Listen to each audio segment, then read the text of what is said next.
The child's feet had turned the color of week-old bruises, mottled purple and gray against the white that stretched in every direction. She crawled because walking had stopped being possible 300 yards back, when her legs had simply folded beneath her like paper left too long in rain.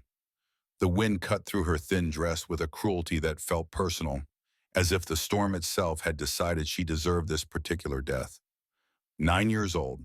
That's all the time Eleanor McIntyre had been given to understand that the world was a place where people threw away things they didn't want anymore. Her fingers clawed at frozen earth, pulling her body forward another foot, then another. The bread Mrs. Peaton had shoved into her hands was gone, dropped somewhere in the first mile when her fingers had stopped obeying commands. The cheese had lasted longer until she'd fallen face first into a drift and lost her grip on everything except the need to keep moving. Behind her, the Peaton house had disappeared into the white void. Ahead, nothing but more white, more wind, more cold that had moved past pain into something worse. A numbness that crept up from her toes and fingers, spreading through her body like ink through water. She'd stopped shivering an hour ago. Some distant part of her mind knew that was bad, knew it meant something terrible, but the knowledge floated away before she could grasp it. The locket was gone too. Mr. Peaton had ripped it from her neck, the chain breaking with a snap that she'd felt more than heard. Her only connection to whoever had loved her first, before the world had decided she wasn't worth keeping. The silver pendant with the initials VA scratched into the back. The faded photograph of a woman with dark hair and eyes that seemed to follow Ellie even in stillness. Now it sat in Peaton's pocket, stolen like everything else had been stolen from her over 9 years of systematic erasure. The tune came without conscious thought, humming itself through her cracked lips. Notes without words, rising and falling in a pattern she'd known longer than she'd known her own name. Where it came from, she couldn't say. It was just there, had always been there. Something that belonged to her in a way nothing else ever had. She hummed and crawled, crawled and hummed, and the storm swallowed both sound and motion with indifference. Her vision narrowed to a tunnel. White ground, blue fingers. Red spots in the snow, where her hands had started bleeding from the cold. The tunnel shrank with each passing moment, darkness creeping in from the edges like a curtain being slowly drawn. This was dying then. This strange floating feeling, this warmth that bloomed in her chest despite the fact that her body had become ice. Not so bad, really. Better than another day of Mrs. Peaton's switch across her back. Better than the cellar where they locked her when she failed to scrub the floor fast enough. Better than waking up each morning to remember that no one in the whole world wanted her. Her mama was somewhere beyond the white, wasn't she? The woman in the locket, whoever she'd been. Maybe dying meant finally getting to meet her. Maybe there was a place where thrown-away children went, where someone was waiting to gather them up and say the words Ellie had never heard spoken to her. You matter. You belong. You're loved. She stopped crawling. Her body simply refused to move anymore, muscles seizing in the cold. She rolled onto her back, staring up at the white sky, and the humming faded to nothing. Somewhere far away a horse whinnied. The sound didn't register at first, too distant to penetrate the fog that had wrapped around her thoughts. But then it came again, closer, and with it the thunder of hooves against packed snow. Ellie tried to lift her head, couldn't, tried to call out.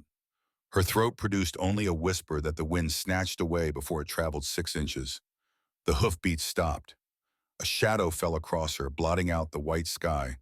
Then a face, weathered and lined, with eyes the color of storm clouds, and a jaw set hard against something that might have been horror. Hands touched her throat, pressing against the artery there. The touch burned like fire against her frozen skin, and Ellie wanted to pull away but couldn't make her body respond. A voice, rough with urgency and something else. Something that sounded almost like fear. No, no, no, no, not again, not this time. More words she couldn't follow, a blur of sound and motion as the shadow man stripped away his coat and wrapped it around her. The warmth of it shocked her system, forced a small gasp from her lips. Then she was being lifted, held against a chest that radiated heat like a furnace, and the world tilted as the man mounted his horse with her cradled in his arms. Stay with me. The words rumbled through his chest into her body. You hear me, girl? You stay with me. Don't you dare quit. The horse lunged forward, and Ellie's last conscious thought before darkness took her was that someone had finally come. After 9 years of no one coming, of being forgotten and discarded and left to freeze, someone had actually stopped. She'd been wrong about dying. It wasn't happening today after all. 8 years earlier, Nathaniel Blackwood had buried his wife Sarah and their 5-year-old son Benjamin in graves he'd dug himself, because doing it with his own hands was the only thing that had felt even remotely right in a world that had stopped making sense. Scarlet fever had taken them both within a week. Sarah first, delirious and burning with heat that no amount of cold compresses could touch. Then Benjamin, small and fragile and calling for his mama, even as the fever consumed him from the inside out. Nate had held his boy through the final night, rocking him and humming the lullaby Sarah used to sing. And when the sun rose, Benjamin was gone, and something in Nate's chest had broken so completely, he'd never figured out how to put it back together.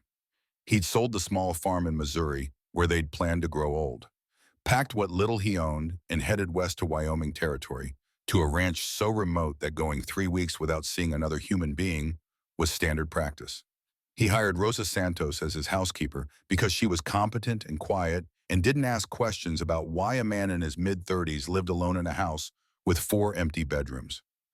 For 8 years, he'd existed rather than lived. Worked the ranch because work kept his hands busy and his mind empty. Rode the boundary lines. Mended fences. Kept the cattle from straying into the ravines where they'd break their legs and have to be shot. Every action mechanical, every day identical to the one before. He didn't want to care about anything anymore. Caring meant losing, and he'd already lost everything that mattered. Then his horse Smoke had stopped dead in the middle of a blizzard, refusing to move despite Nate's increasingly frustrated commands. And 9-year-old Eleanor McIntyre had become the crack in the wall Nate had built around the ruins of his heart. Now she lay in the bed in his guest room, her skin still corpse pale, her breathing shallow but steady. Rosa moved around her with practiced efficiency, wrapping heated stones in cloth and tucking them around the girl's body, dripping water mixed with whiskey between lips that barely moved. Her fingers, Rosa's voice carried that particular flatness that meant she was working hard to stay calm. Her toes, we'll know in the morning if we save them. Nate stood in the doorway, still wearing his snow-covered clothes, watching Rosa work. The girl was tiny, all sharp angles and visible ribs beneath the quilt. Her dark red hair had been snarled with ice when he'd carried her inside. Rosa had washed and brushed it until it spread across the pillow like spilled copper. But it was the scars that made Nate's hands curl into fists. When Rosa had stripped away the frozen dress, the girl's back had been a roadmap of old wounds. Switch marks layered over belt marks, layered over more switch marks. Some healed to silver lines, others still pink and raised. Years of systematic beatings, applied with the kind of regularity that spoke to deliberate cruelty rather than momentary anger. Someone had been hurting this child for a long time. Someone had decided that a girl who couldn't have weighed more than 60 pounds soaking wet deserved to be beaten bloody on a regular basis, and then they'd thrown her out into a blizzard to die. "Who is she?" Rosa asked without looking up from her work. "Where did she come from?" Nate shook his head. He'd found her about a mile from any house he knew of, in the middle of open range, where there was nothing but grass and snow for miles in every direction. The nearest settlement was Cottonwood, 3 miles southwest. Before that, the Peton Trading Post, another 2 miles past that. "Don't know. But someone knows. Someone hurt her and left her to freeze." Rosa crossed herself, lips moving in silent prayer. Then she returned to her work, rubbing the girl's feet with hands that never stopped moving, trying to force blood back into extremities that had been minutes away from permanent damage. Nate should leave, should go change out of his wet clothes, tend to Smoke, do any of the 100 things that needed doing on a working ranch. Instead, he found himself walking to the bedside, pulling up a chair, and sitting down. The girl's face in rest looked even younger than 9. Her cheekbones stood out too sharply, suggesting long-term hunger, rather than the temporary deprivation of a missed meal or two. Her hands, resting outside the quilt, were calloused and scarred in ways that spoke to hard labor. This wasn't a child who'd been neglected. This was a child who'd been used up and then discarded when she'd stopped being useful. Nate reached out without thinking, taking one of her small hands in his. The skin was cold still, but warming gradually. Her fingers curled around his in an instinctive grip, holding on even in unconsciousness. He thought about Benjamin, about the last time he'd held his son's hand, feeling the fever burn through the boy's small body, about the promises he'd made that he couldn't keep, the prayers he'd offered that went unanswered, about the hole that had opened in his life that night and never closed. This girl wasn't Benjamin, wasn't even a replacement for Benjamin, but she was someone's daughter, and she'd nearly died alone in the snow, and Nate had found her. That had to mean something. Had to. "You're going to be all right," he heard himself saying, the words rough and unpracticed. "You hear me? You're safe now. Whatever happened, whoever hurt you, they're not getting near you again." The girl didn't respond, didn't move, but her grip on his hand tightened slightly, and Nate settled back in the chair to wait for her to wake up. 3 years ago, a farmer named Hiram Poole had sold Eleanor McIntyre to Cornelius and Martha Peaton for $20 cash. Hiram had raised Ellie from infancy, if raised was the right word for keeping a child fed and clothed with the bare minimum of effort required to prevent her death. He'd never been warm, never been affectionate, but he'd never beaten her either. And in Ellie's experience, that counted for something. When she was 6, Hiram's crop had failed for the second year running. He'd sat her down at the kitchen table and explained, in the same tone he might use to discuss selling a horse that had gone lame, that he couldn't afford to keep her anymore. "Fellow over at the trading post needs help. Says his wife wants a girl around the house. They'll feed you, give you a place to sleep. Better than what I can offer now." Ellie had nodded because nodding was what you did when adults told you things. She'd packed her few possessions in a cloth bag. The locket, which Hiram said had been around her neck when someone left her on his doorstep as an infant. One spare dress. A wooden horse Hiram had carved for her 3rd birthday, the only present she'd ever received. The Petons had looked respectable enough. Cornelius was thick-waisted and red-faced, with the jovial manner of a man who enjoyed his own jokes. Martha was thin and sharp-featured, her mouth pressed into a line that suggested perpetual disapproval. They'd smiled at Hiram, counted out $20 in coins, told him they'd treat Ellie well. The smiles had lasted exactly as long as it took Hiram's wagon to disappear down the road. Then Martha's hand had cracked across Ellie's face hard enough to knock her to the ground, and the woman's voice had turned cold as February ice. "You'll work for your keep here, girl. No free rides, no charity. You eat what we give you, sleep where we tell you, and do every task assigned without complaint. Step out of line, you'll learn what real discipline looks like."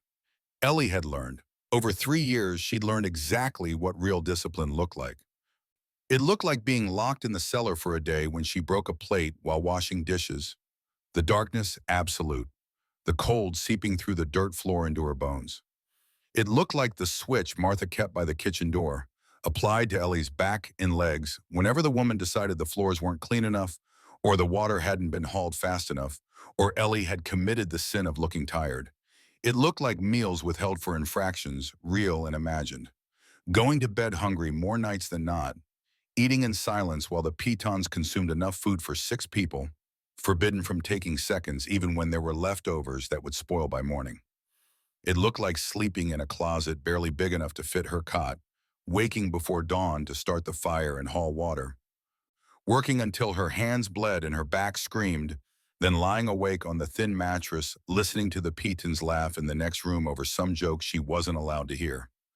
3 years, 1,095 days. Ellie had counted each one, scratching a mark into the wall beside her cot with a nail she'd found in the yard. A calendar of endurance, each mark representing 24 hours survived. The only thing that had kept her going was the locket. Every night before she fell asleep, she'd open it and stare at the woman in the photograph. Dark hair, sad eyes, a face that held the answer to the only question that really mattered. Who am I? And did anyone ever love me? The initials VA didn't mean anything to Ellie. She'd invented stories about them anyway. Victoria Anderson, a lady who'd fallen on hard times and had to give up her baby. Violet Adams, a woman who'd died in childbirth and whose family had left Ellie on Hiram's doorstep because they couldn't bear to raise an orphan. Virginia Ashworth, a name Ellie had heard once in passing and liked the sound of. The stories changed depending on Ellie's mood, but they all ended the same way, with someone who'd loved her once, someone who'd wanted her but couldn't keep her, someone who'd cared enough to leave her with the only proof that she'd existed at all. Now the locket was gone, and Ellie had nothing left but the marks on her body and the memory of walking through a blizzard toward what she thought would be her final rest. She woke to warmth and light and the smell of something cooking that made her stomach clench with sudden, violent hunger. For a moment, she had no idea where she was. The bed beneath her was soft, the blankets heavy and clean. Sunlight streamed through a window covered in frost patterns that sparkled like scattered diamonds. The room was small but neat, with plain furniture and walls painted a gentle cream color that didn't hurt to look at. Nothing like the closet at the Petons, nothing like anywhere Ellie had ever been. She tried to sit up. Her body protested with a symphony of aches, muscles complaining about something she couldn't quite remember. Her fingers felt strange, thick and clumsy, wrapped in cloth. Same with her toes. When she lifted her hands to look at them, she saw the bandages and beneath them, the suggestion of something wrong, something damaged. Memory came back in fragments. The accusation, the blizzard, crawling through snow, and a man's face above her, rough with fear and determination. The door opened, and a woman entered carrying a tray. She was maybe 50, with dark hair shot through with gray and eyes that held a particular kind of weariness that came from seeing too much pain. When she saw Ellie was awake, her face softened into something that might have been relief. "You're back with us." The woman's voice carried a slight accent, Spanish maybe. "We weren't sure you would be. How do you feel?" Ellie's throat was too dry to answer immediately. The woman seemed to understand, setting down the tray and pouring water from a pitcher into a cup. She held it to Ellie's lips, supporting her head with a gentleness that made Ellie want to cry on. She drank. The water was cold and clean, and tasted better than anything she could remember. When she finally found her voice, it came out raspy and small. "Where am I?" "Blackwood Ranch, about 3 miles north of Cottonwood. My name is Rosalinda Santos, but everyone calls me Rosa. Mr. Blackwood found you in the snow yesterday, brought you here, and we've been working to warm you up ever since." Yesterday. One day then. It felt like longer, felt like she'd been cold forever. "My fingers." Ellie held up her bandaged hands. "Are they?" "Still attached." Rosa's voice carried gentle firmness. "You'll keep them, and your toes." But it was close. Another 10 minutes in that storm, and we'd be having a different conversation.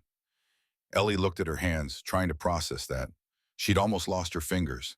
The realization sat strange and distant in her mind, like something happening to someone else. "Weinhoing." The question came out before she could stop it. Why did he stop? Why did he bring me here? Rosa's expression shifted into something complicated. Sadness and understanding and something else Ellie couldn't name. Because that's what good people do when they find a child dying in the snow. They stop. They help. Rosa paused, studying Ellie's face. "You sound like that surprises you."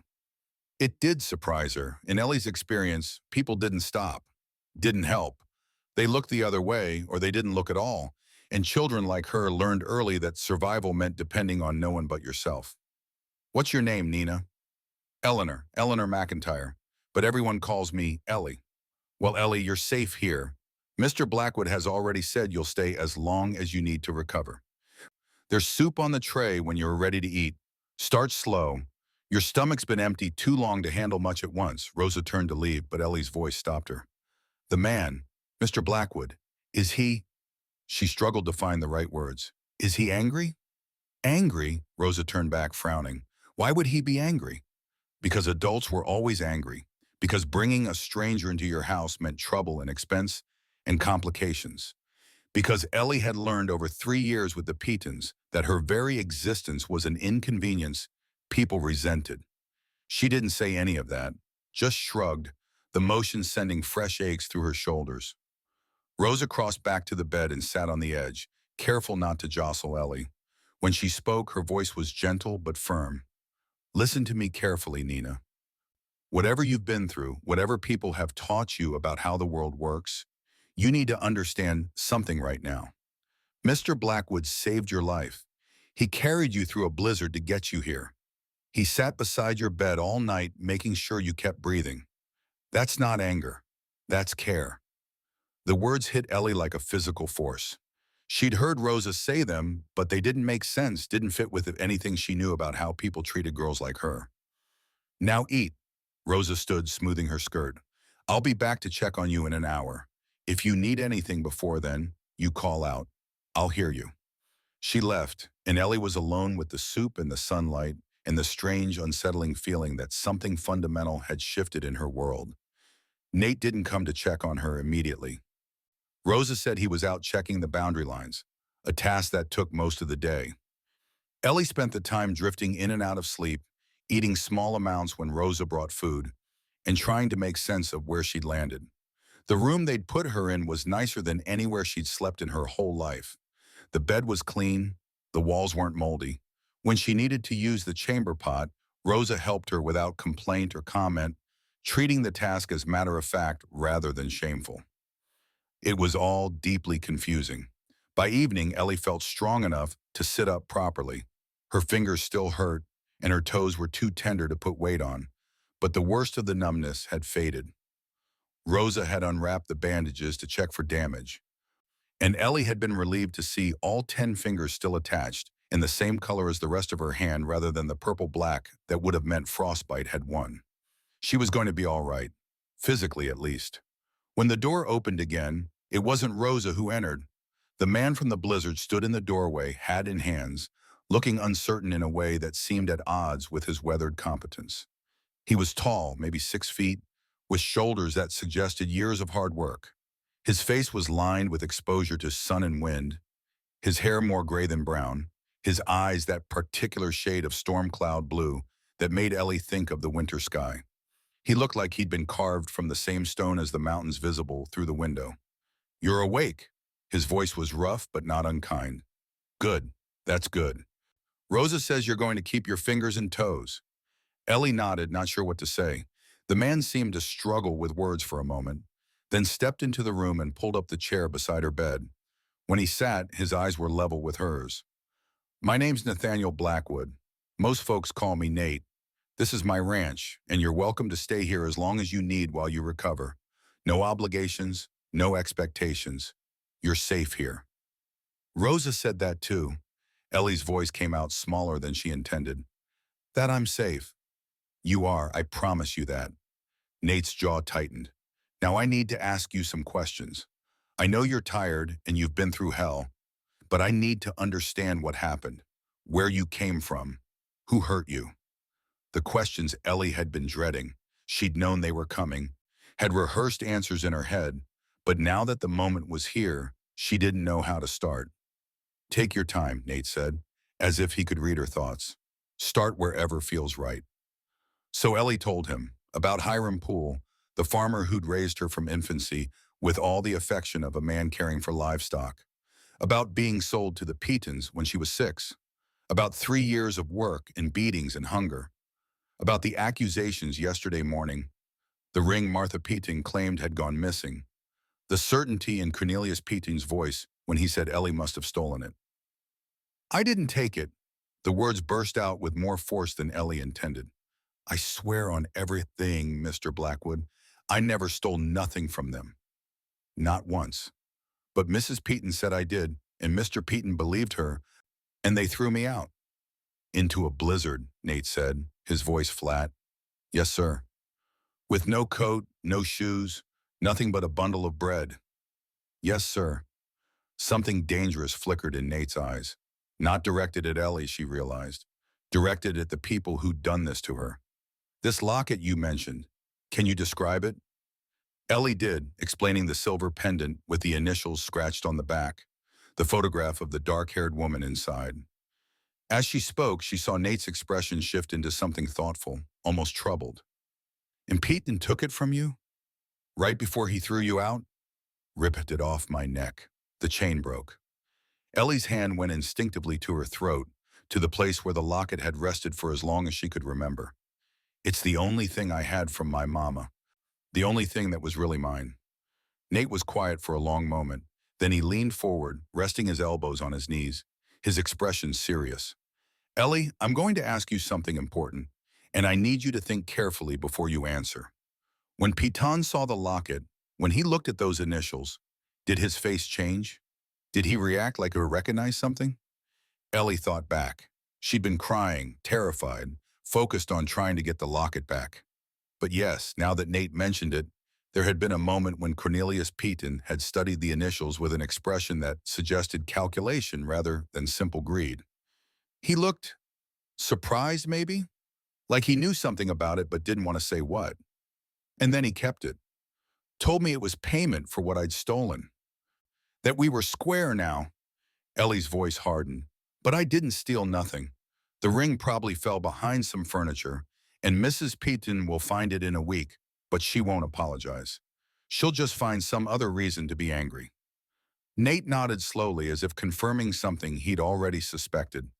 Then he stood, crossing to the window to stare out at the snow-covered landscape beyond. When he spoke again, his back was still turned. Here's what's going to happen. You're going to stay here while you recover.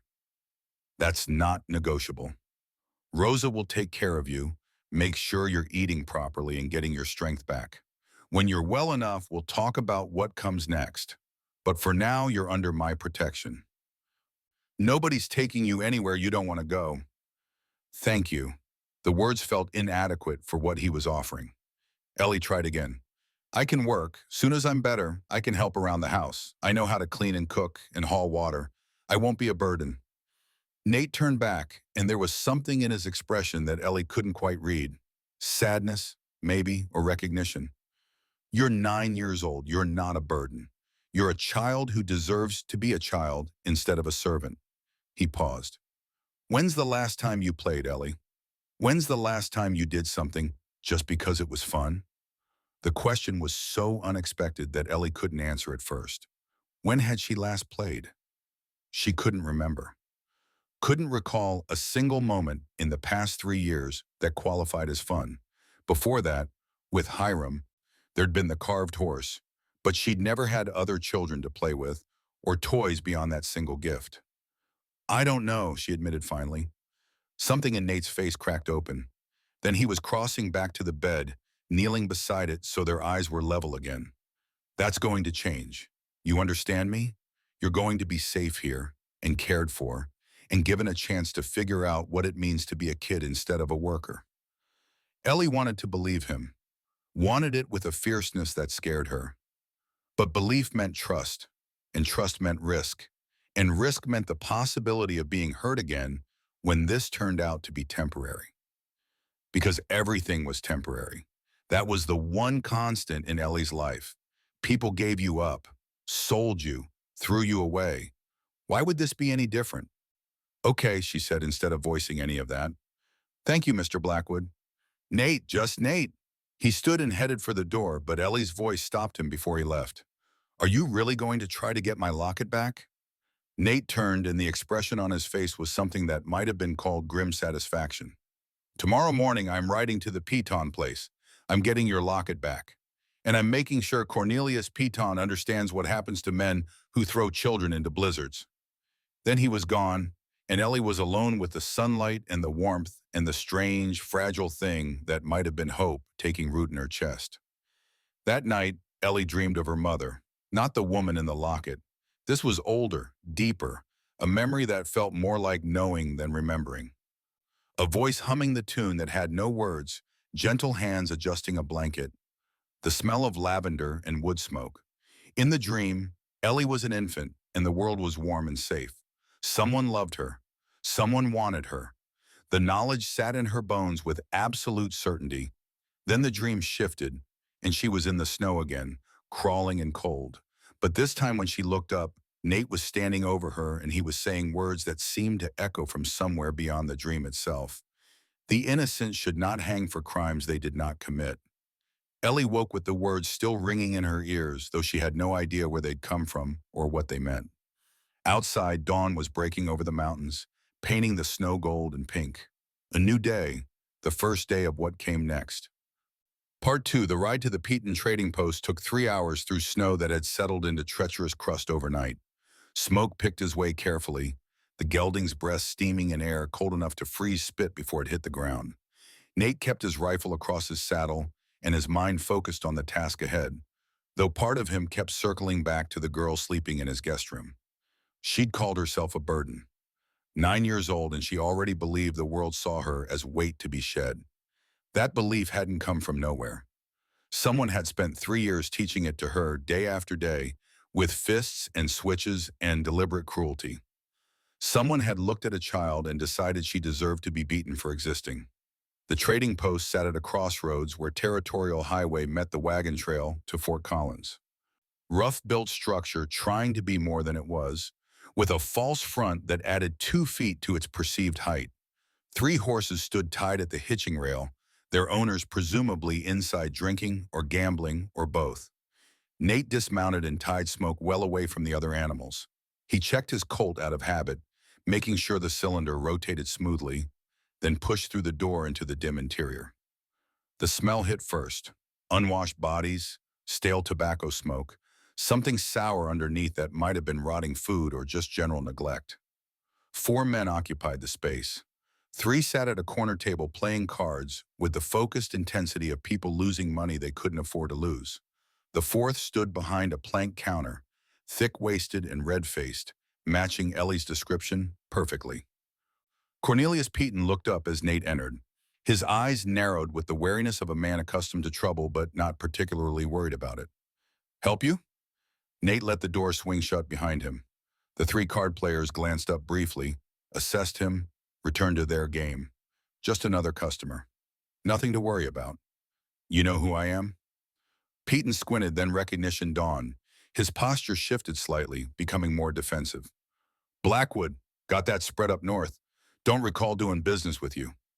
"You haven't, but 3 days ago you threw a 9-year-old girl into a blizzard to die. That's business we need to discuss." The card players weren't playing anymore. One of them, a lean man with a face like weathered leather, rested his hand near his holster. Not drawing, just ready. The other 2 watched with the anticipation of men who enjoyed violence so long as they weren't the recipients. Peaton's expression shifted through several emotions: surprise, calculation, then settling on indignant offense. "Don't know what you're talking about. Girl ran away after she was caught stealing. We tried to stop her, but she was out the door before we could grab her. Anything happened after that ain't our responsibility." The lie was so smooth it had clearly been practiced. Nate wondered how many times Peaton had used it in the past 3 days, whether anyone had believed him. "Interesting story." Nate kept his voice level. "Here's another one. You accused a child of theft you couldn't prove. Then you threw her out without coat or shoes into weather you knew would kill her. That's not negligence, Peaton. That's murder. That's slander." Peaton's face was turning redder. "Girl's a lying thief, and if you're harboring her, you're a fool. Probably stole from you already." Nate took 3 steps forward. The lean card player tensed, but Nate's attention stayed fixed on Peaton. "The girl had a locket, silver with initials scratched on the back. VA. You took it from her right before you threw her out. I want it back." Something flickered in Peaton's eyes. Fear, maybe, or recognition. His hand drifted below the counter, where he probably kept a shotgun or pistol. "Don't have it. Girl made that up like she made up everything else. Empty your pockets. Get the hell out of my establishment. Empty them now or I'll do it for you after I break your nose." The lean card player stood, hand hovering over his weapon. Nate's eyes flicked to him without moving his head. "This is between me and Patan. Stay out of it unless you want to be part of it." The man hesitated. Behind him, his companions were carefully sliding their chairs back, creating distance. Smart. They'd assessed the situation and decided Nate wasn't someone to cross for $20 and whatever loyalty Peaton might have bought over the years. The lean man sat back down. Nate returned his attention to Peaton, who'd taken advantage of the distraction to pull a short-barreled pistol from beneath the counter. He held it with the confidence of a man who'd never actually had to shoot anyone, but believed the threat alone would be sufficient. "I said get out." Nate moved. The distance between them was perhaps 8 feet. He covered it in 2 strides while Peaton was still processing the fact that his gun hadn't stopped anything. Nate's left hand clamped around Peaton's wrist and twisted hard. Bone ground against bone. The pistol clattered to the floor. Nate's right hand grabbed the front of Peyton's shirt and slammed him down onto the counter. The wood creaked under the impact. Peyton's face went white, his breath coming in short gasps. The locket. Now. Left pocket. The words came out strangled. Left pocket. Take it. Nate reached into the indicated pocket and found the silver pendant immediately. The chain was broken, just as Ellie had said. The initials VA were scratched into the tarnished back. He flipped it open and saw the photograph of the dark-haired woman inside. Something about the image tugged at memory, though Nate couldn't place why. He pocketed the locket and leaned closer to Piton, close enough to smell the man's fierce sweat. If I ever see you near that girl again, if you ever speak about her to anyone, if you so much as think about her in a way I don't like, I will come back here, and I will hurt you in ways that don't kill, but make you wish they had. We clear? Piton managed a nod, his face pressed against the counter. And one more thing. Nate's voice dropped lower. When you saw this locket, you recognized something. Those initials meant something to you. So here's a question I need answered honestly. Who is she? Where did she come from? I don't know. The words came too fast, too defensive. Just a locket, probably stolen from someone else. Nate twisted Peyton's arm harder. The man yelped. Try again. I don't... Peyton's voice broke. I swear I don't know for certain. But those initials, VA, there's only one family around here with that kind of quality silver. Only one family that would have a locket like that. What family? Ashworth, out of Denver, big money, mining and railroads. Had a daughter 20 years back named Victoria. She disappeared and there were rumors, but what kind of rumors? That she got herself pregnant by some nobody. That the family sent her away to have the baby somewhere quiet. After that, Peyton shrugged as much as he could with his face still pressed to wood. Nobody knows. Some say she died in childbirth. Some say they shipped her off to a sanitarium. Some say the baby died too. Nate released him and stepped back. Peyton pushed himself upright, cradling his twisted arm, his face a mix of fear and anger. You broke my wrist. It's sprained, not broken, but keep talking about things you shouldn't, and I'll come back and fix that for you. Nate turned and walked toward the door. Behind him, he heard Peyton's voice, thick with spite. You got no idea what you're getting into, Blackwood. That girl's trouble. Bad blood. The Ashworths threw her away for a reason. Nate stopped at the door and looked back. The card players were watching with the fascination of men witnessing something they'd talk about for months. Peyton stood behind his counter, still cradling his arm. The only bad blood here is yours. You tried to kill a child. That's something you're going to have to live with. Then he was outside, mounting smoke, and heading back toward the ranch with the locket in his pocket and a name echoing in his head. Victoria Ashworth. If Ellie was her daughter, if this locket was proof of that connection, then the girl sleeping in his guest room wasn't just some random orphan. She was the lost heir to one of the wealthiest families in Colorado Territory. And that meant everything was about to get a lot more complicated. Ellie was sitting up in bed when Nate returned, wrapped in one of Rosa's shawls, her bandaged hands resting on the quilt. Rosa had brought her soup and bread, and the empty bowl suggested she'd eaten well. Her color was better, the corpse pallor fading to something closer to healthy pink. She looked up when he entered, and the hope in her eyes was almost painful to witness. Did you? Nate pulled the locket from his pocket and held it out.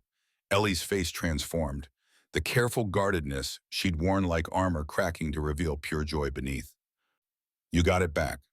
Her bandaged hands fumbled with the silver pendant, holding it as if it might disappear if she didn't maintain contact.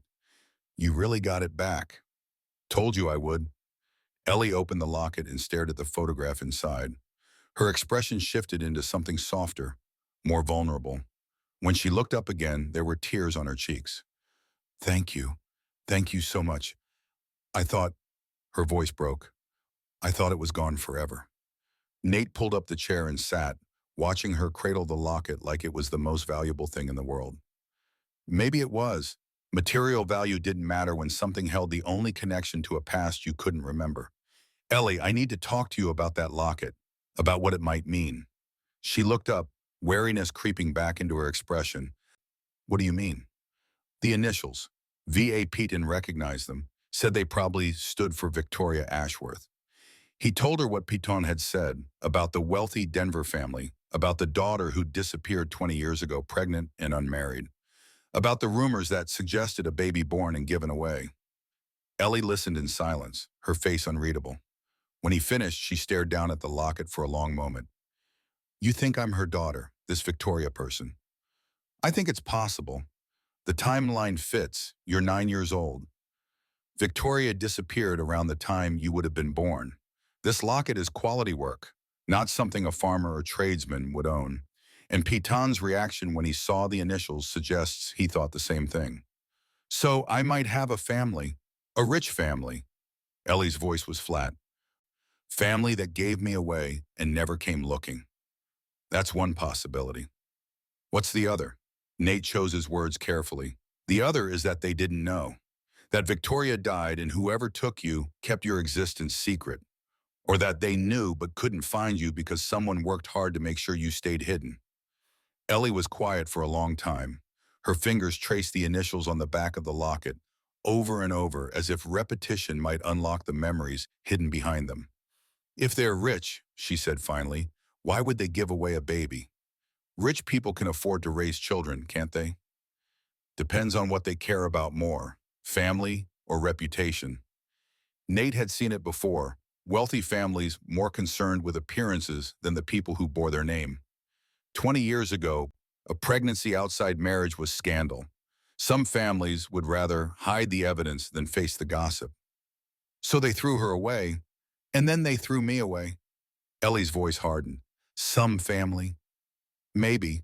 Or maybe Victoria wanted something different for you. Maybe she loved you enough to try to give you a better life, and someone else made sure that didn't happen. That's a lot of maybes. It is, which is why I'm going to find out the truth. Starting tomorrow, I'm going to make some inquiries, send some letters, see what I can learn about the Ashworth family and what happened to Victoria. Ellie looked up at him, and there was something old in her eyes, something that had no business being in a 9-year-old's face. What if they come for me? If I'm really their granddaughter or whatever? What if they want me back?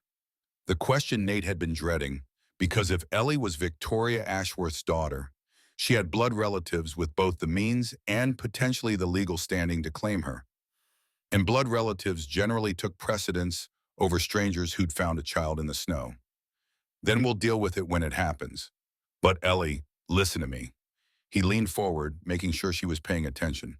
Whatever I find out, whatever happens, you're under my protection now. I don't care who these people are or what rights they think they have.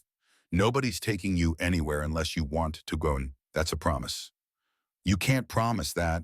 If they have lawyers and money, then I'll get lawyers and spend whatever I have to spend. This isn't negotiable. Nate's voice carried steel. You're staying here where you're safe and cared for. End of discussion. Ellie stared at him, searching his face for something.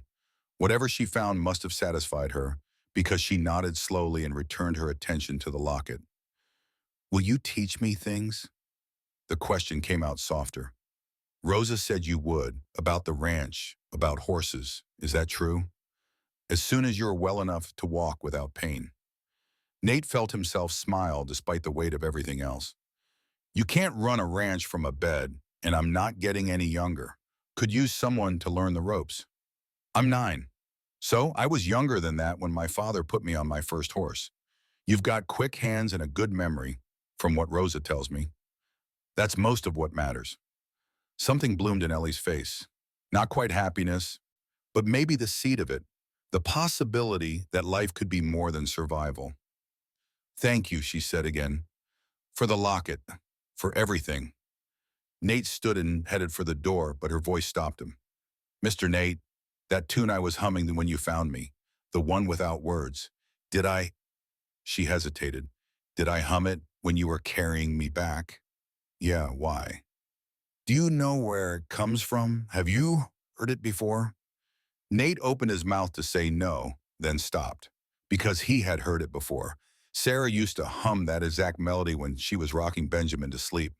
She'd learned it from her grandmother, who'd learned it from someone before that. An old lullaby passed down through generations. But he'd never told anyone about it, never hummed it himself. And the odds that Ellie would know the same obscure tune were astronomical unless she'd heard it from someone who'd learned it from the same source. Someone connected to Sarah's family tree in ways Nate didn't understand yet. Or unless she'd heard it from her own mother, and Victoria Ashworth had somehow learned it from the same tradition. The coincidence felt too large to ignore. "I've heard something like it," he said carefully. "Old lullaby. Can't remember where exactly." He left before she could ask more questions because he didn't have answers that made sense. Over the next week, Ellie healed and Nate wrote letters. The first went to a doctor friend in Denver, asking about the Ashworth family and what he knew of their history. The second went to a territorial marshal he had served with years ago, requesting information about births and deaths recorded in Colorado around the time Ellie would have been born. The third went to a lawyer in Cheyenne who owed him a favor, asking about inheritance law and the rights of grandparents versus guardians. Responses would take weeks if they came at all. In the meantime, life at the ranch settled into a new pattern. Ellie's bandages came off after 5 days. Her fingers and toes had survived with only minor damage. Slight numbness in the tips that Rosa said would fade with time. The day she could walk without pain, Nate took her to the barn. She stood in the doorway, eyes huge, taking in the horses and the smell of hay and leather. "This is Smoke." Nate led her to the gray gelding stall. "He's the one who found you. Stopped dead in the middle of that blizzard and wouldn't move until I saw what he was looking at."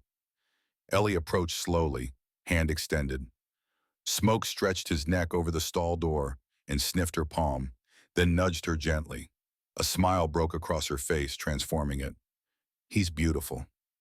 He's stubborn and opinionated and smarter than most people I know. But yeah, beautiful too." Nate pulled a sugar cube from his pocket. "Hold your hand flat like this. Let him take it from you." Ellie did as instructed. Smoke's soft lips brushed her palm, and she giggled. The sound was startling in its normalcy, a reminder that underneath the trauma and wariness was still a child capable of joy. They spent an hour in the barn. Nate showed her how to curry a horse's coat, how to check hooves for stones, how to measure out feed. Ellie absorbed everything with focused intensity, asking questions that showed she was actually listening rather than just going through motions. When they finished, her face was flushed with exercise and accomplishment rather than cold or fear. "Can I come back tomorrow?" The question carried hope barely restrained. "Every day if you want. There's always work to do, and you're a natural." "Really?" "Really, you've got gentle hands. Animals can tell when someone's genuine." Over the following days, Ellie blossomed in small increments. Her appetite improved. She started gaining weight, her too sharp edges softening. The shadows under her eyes faded. She began speaking more freely, asking questions about the ranch, about Nate's past, about Rosa's cooking techniques. Rosa treated her with the practical affection of a woman who'd raised children before. She taught Ellie to make tortillas, letting her hands learn the rhythm of patting dough into thin circles. She showed her how to mend clothes properly so the stitches didn't pull. She braided Ellie's hair in the mornings and told her stories about growing up in Mexico before her family had moved north. For the first time in her life, Ellie was part of something that felt like family. And then Miss Harriet Price arrived. The woman rode up on a Tuesday morning, 3 weeks after Nate had found Ellie in the snow. She was accompanied by two rough-looking men who had the bearing of hired muscle rather than legitimate lawmen. The woman herself was perhaps 50, iron gray hair pulled back severe enough to lift her eyebrows, wearing a black dress that suggested either perpetual mourning or simple preference for somber colors. Nate was in the yard when they arrived, mending a section of fence that had been damaged in the blizzard. He straightened as they approached, wiping his hands on his pants. The woman dismounted without waiting for assistance. She pulled papers from her saddlebag and approached with the confidence of someone accustomed to being obeyed. "Mr. Nathaniel Blackwood?" "That's me." "My name is Miss Harriet Price. I represent the Children's Welfare Society of the Wyoming Territory." She held out the papers. "We've received a report about a minor child residing at this residence without proper legal guardianship." Ice ran down Nate's spine despite the mild weather. He took the papers and scanned them quickly. Official letterhead, legal language. A complaint filed by Cornelius Piton. Of course, the bastard was striking back the only way he could without risking another physical confrontation. The child in question is recovering from severe exposure and hypothermia. I found her nearly dead in a blizzard and brought her here to save her life. That's not illegal. No, but keeping a child who belongs to someone else without informing the proper authorities is. Miss Price's voice carried the particular coldness of bureaucracy. Mr. Peaton has filed a claim stating the girl ran away from his household after committing theft. He's demanding her return. He's lying. Nate kept his voice level through force of will. He threw her out into a blizzard to die. She nearly did die. I have the doctor's report documenting her injuries. So you say, but Mr. Peaton tells a different story. And without independent witnesses, it becomes a matter of who the law chooses to believe. The law should choose to believe the child who was beaten for 3 years. Something flickered in Miss Price's expression. Not quite sympathy, but perhaps acknowledgement that she'd heard versions of this story before. I need to see the girl, interview her, assess her living conditions. Every instinct Nate had screamed at him to refuse to send this woman away, to protect Ellie from whatever new trauma this represented. But he knew how the system worked. Refusal would only make things worse, would give Price ammunition to claim he was hiding something. She's inside with my housekeeper. But I'm present for any interview, and if you upset her, we're done. That's acceptable. They walked to the house. Rosa met them at the door, her expression thunderous when Nate explained quietly what was happening. She led them to the kitchen where Ellie sat at the table practicing her letters on a slate Rosa had found in the attic. Ellie looked up as they entered. Her face went white when she saw Miss Price and the two men, and her hand immediately went to the locket at her throat in an instinctive, protective gesture. Hello, Eleanor. Miss Price's voice softened slightly. My name is Miss Price. I work for an organization that makes sure children are being properly cared for. I have some questions for you. Is that all right? Ellie's eyes darted to Nate. He nodded encouragingly, though his stomach was tight with dread. Okay, Ellie said quietly. Price sat across from her at the table. The two men remained by the door, watching with the blank expressions of people paid to intimidate through presence alone. Can you tell me how you came to be living here? Ellie did, her voice gaining strength as she went. She told the truth without embellishment. The accusation, the blizzard, Nate finding her, everything that had happened since. Price took notes, her face unreadable. When Ellie finished, the woman asked the questions Nate had been dreading. How are you being treated here? Are you fed properly? Do you have a place to sleep? I have my own room. Wonder crept into Ellie's voice despite the fear. With a real bed and blankets and everything. Rosa makes me 3 meals a day and teaches me to cook. Mr. Nate is teaching me about horses and ranching. Nobody hits me here. Nobody locks me in the cellar or takes away my food. Does Mr. Blackwood ever hurt you? In any way? What? Ellie looked genuinely shocked. No, never. She struggled for words. He's kind. He saved my life. Price studied her for a long moment and then closed her notebook. I need to speak with Mr. Blackwood privately. Would you excuse us? Rosa stood immediately. Come, Nina, let's check on the bread. She led Ellie from the room, but not before Ellie shot Nate a look of pure terror. He tried to smile reassuringly, though he felt anything but reassured himself. When they were alone, Price turned to Nate with an expression that suggested she'd made some internal decision. Mr. Blackwood, I've been doing this work for 20 years. I've seen every kind of situation you can imagine, and several you probably can't. I know a good situation when I see one. Relief flooded through Nate, but he kept his voice steady. Then what's the problem? The problem is the law doesn't care about obvious. It cares about paperwork, proper channels, legal standing. She tapped the documents on the table. You're a single man with no legal claim to this child. You're not a blood relative. You haven't filed adoption papers.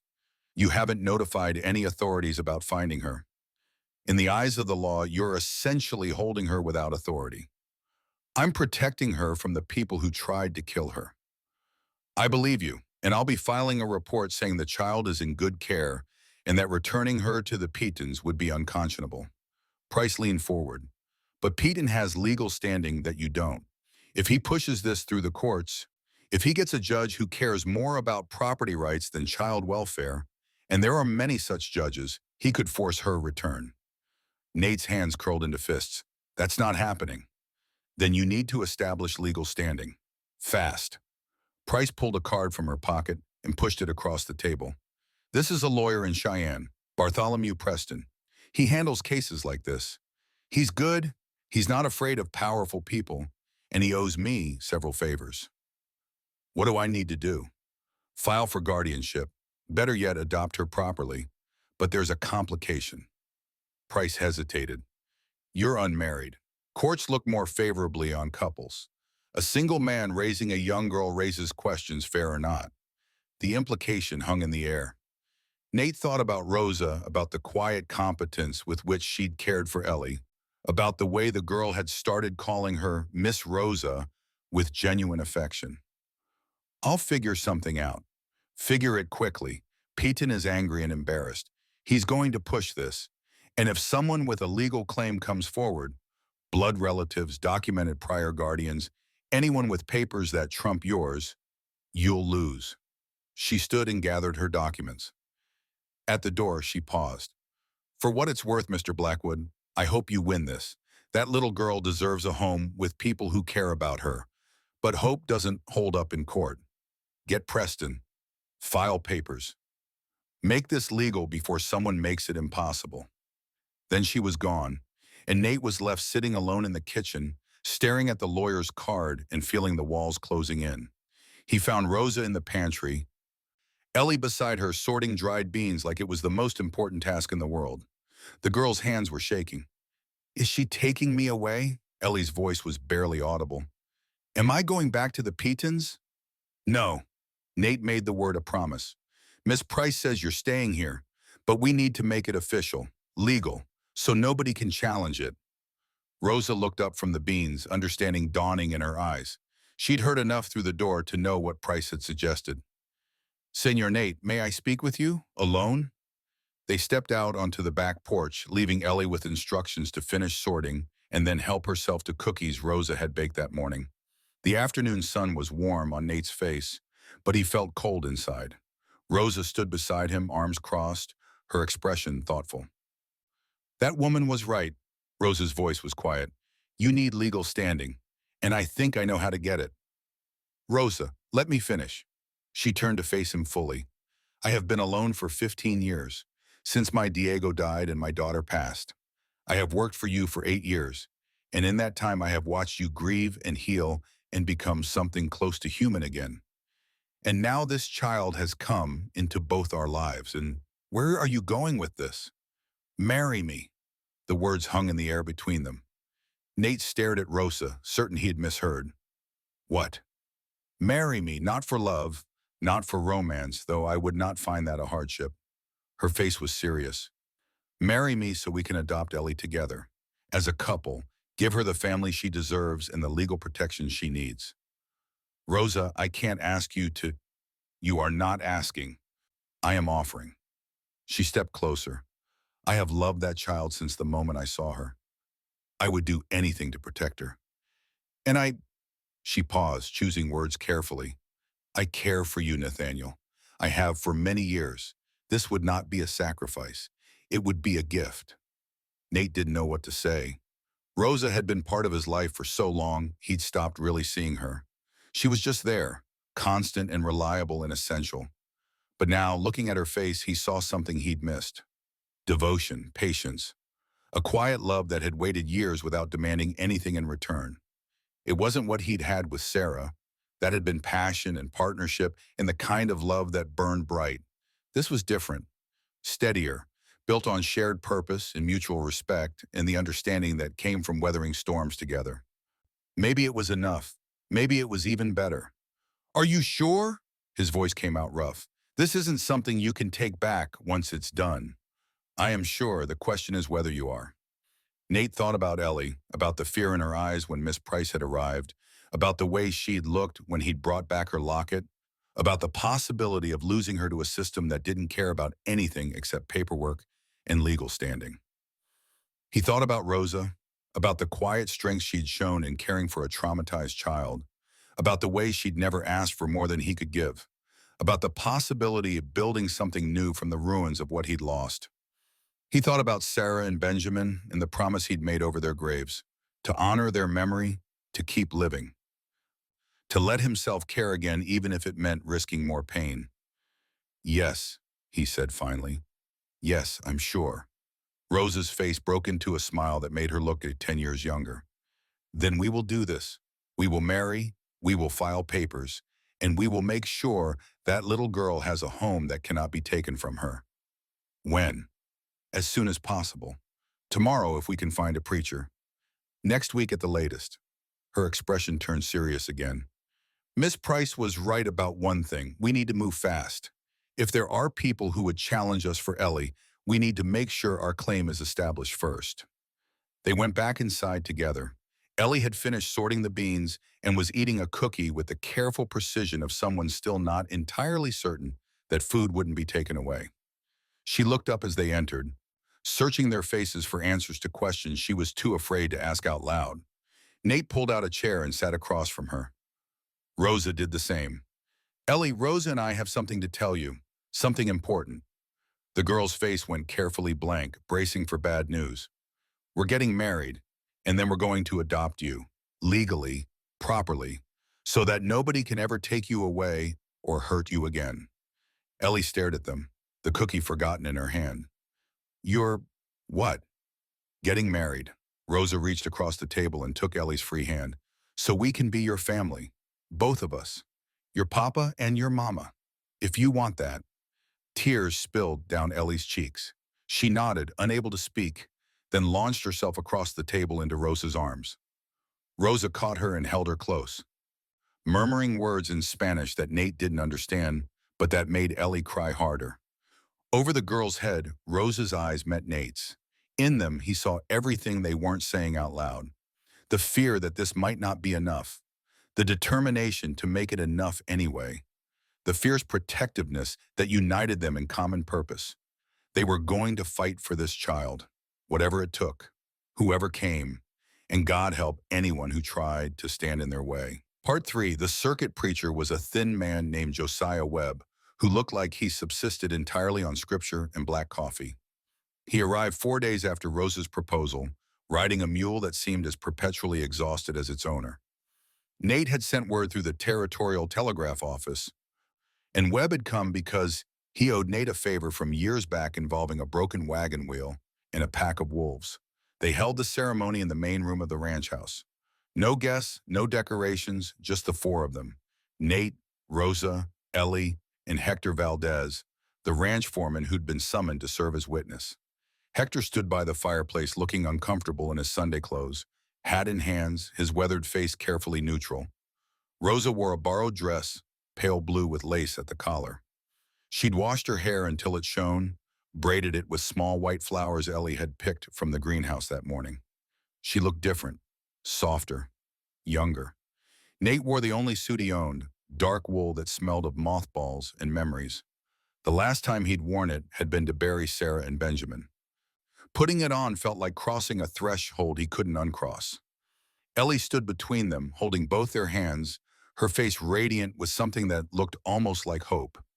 Webb opened his worn Bible and began the ceremony with the clipped efficiency of a man who'd done this hundreds of times in makeshift chapels across the frontier.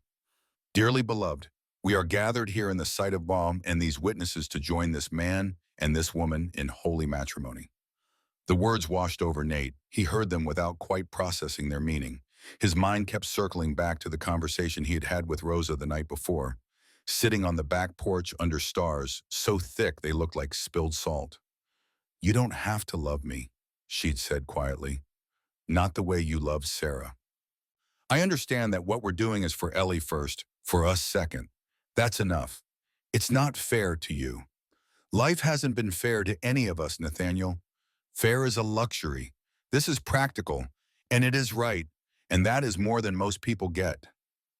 Now she stood beside him reciting vows, and Nate found himself meaning them despite the circumstances. To honor, to cherish, to stand together through whatever came. These weren't empty words. They were a promise he intended to keep. Do you, Nathaniel James Blackwood, take this woman to be your lawfully wedded wife? I do. And do you, Rosalinda Elena Santos, take this man to be your lawfully wedded husband? I do. Then by the power vested in me by the Wyoming Territory and Almighty God, I pronounce you husband and wife. You may kiss your bride. Nate turned to Rosa. She looked up at him with dark eyes that held understanding and affection and the quiet strength that had carried her through 15 years of widowhood. He kissed her gently, briefly, sealing the promise they'd made. When they pulled apart, Ellie was crying. Happy tears this time, streaming down her face unchecked. Does this mean I can call you Mama now? Her voice shook. For real? Rosa knelt and pulled the girl into her arms. For real, mija. Forever. Hector cleared his throat, embarrassed by the display of emotion.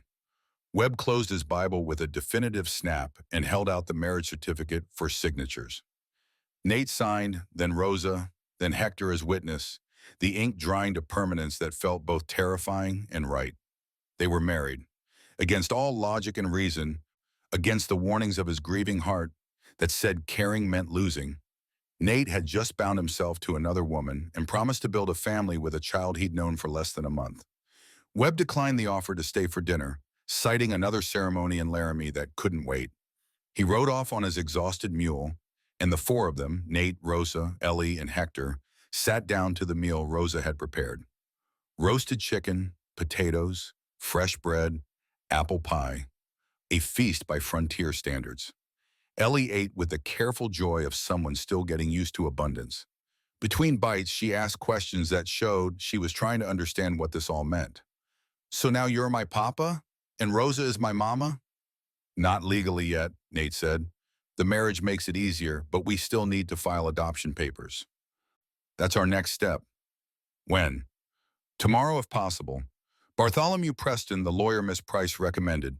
He's expecting us in Cheyenne next week. We'll file everything then.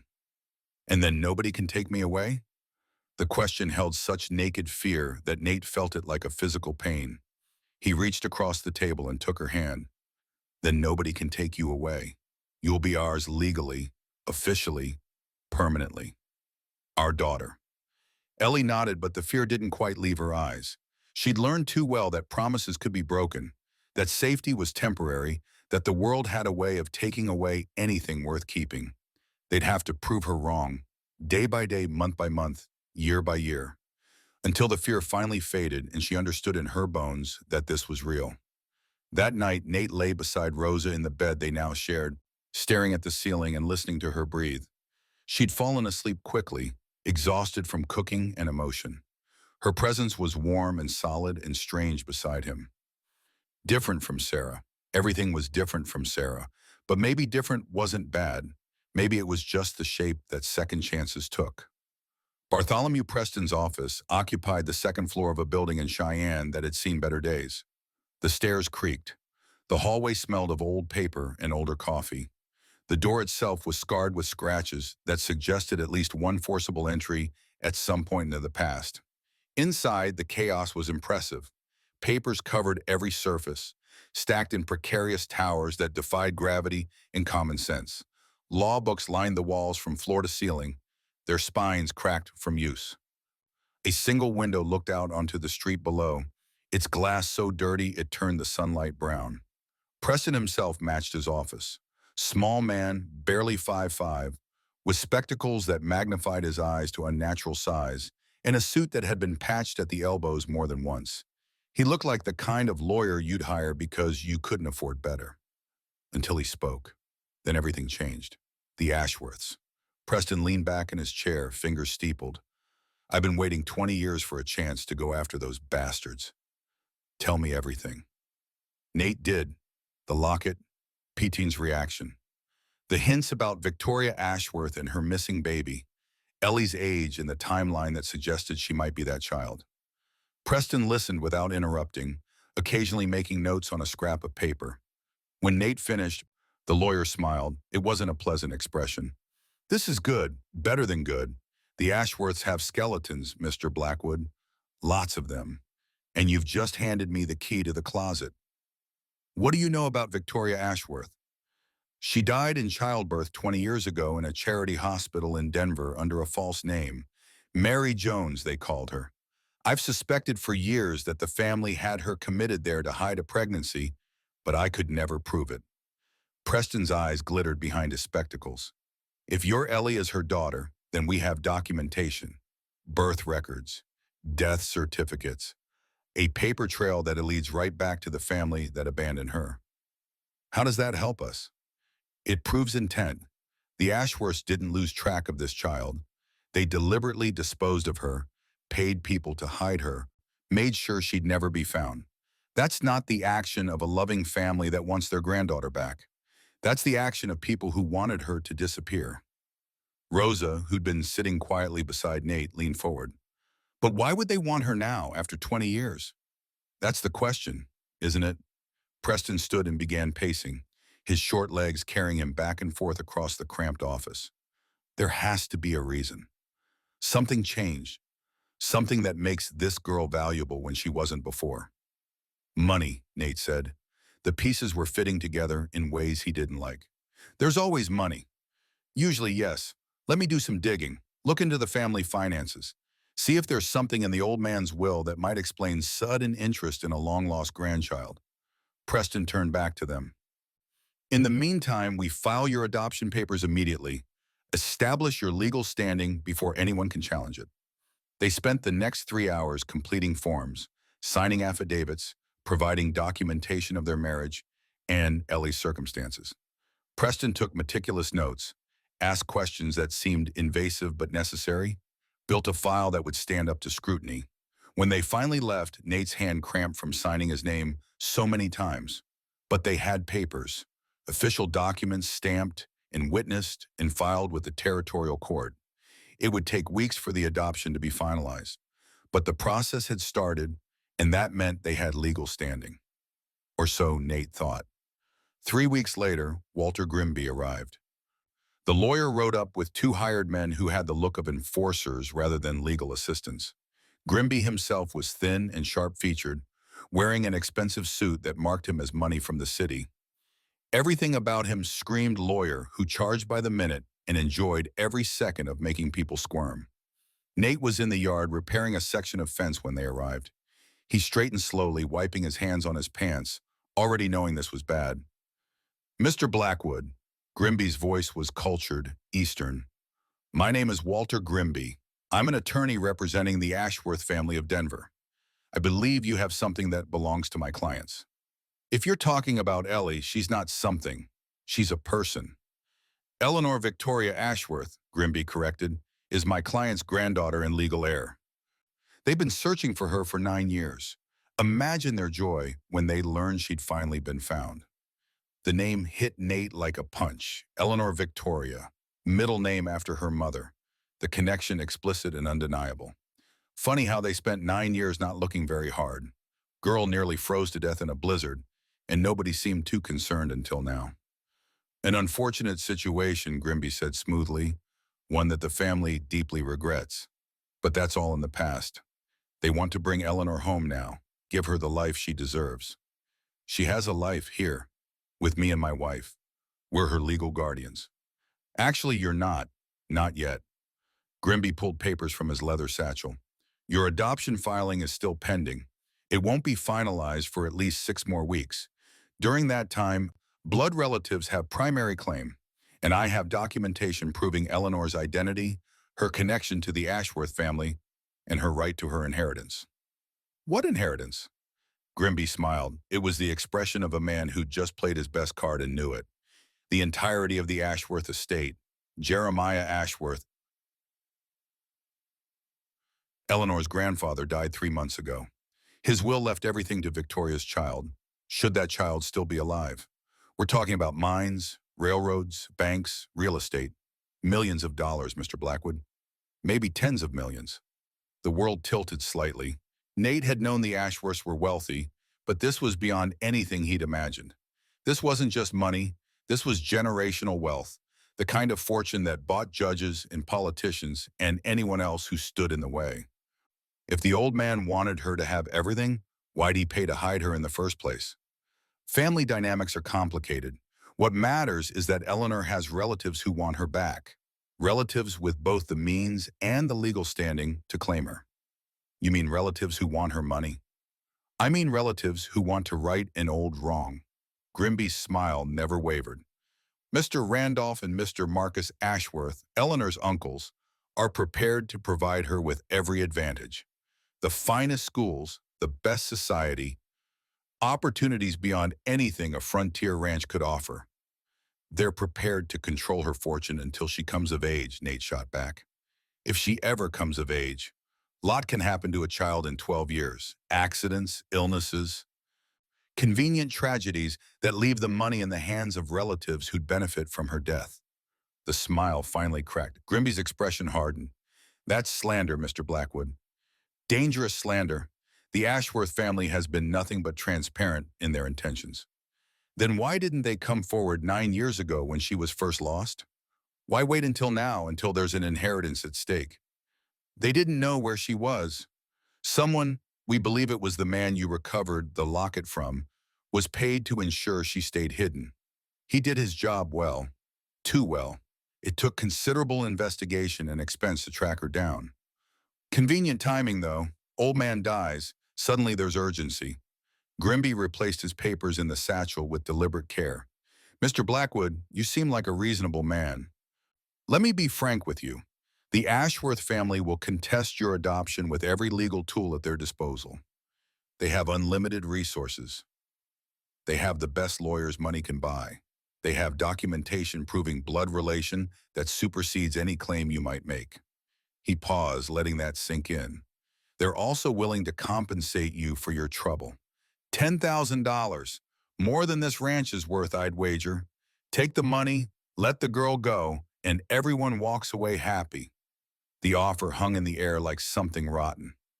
Nate thought about Ellie, probably inside helping Rosa with lunch, completely unaware that her entire future was being negotiated like a livestock transaction. He thought about the past month, teaching her to ride, watching her face light up when she successfully curried smoke without guidance, listening to her laugh, a sound that came more easily every day, seeing her call Rosa Mama and mean it. No, Grimby's eyebrows rose. I'm sorry? I said no, Ellie stays here. She's my daughter now, legally and rightfully. You want her, you'll have to go through the courts and through me. That's foolish, Mr. Blackwood. You'll lose. Maybe, but I'll bleed you for every inch. Nate stepped closer, close enough to see Grimby's pupils contract.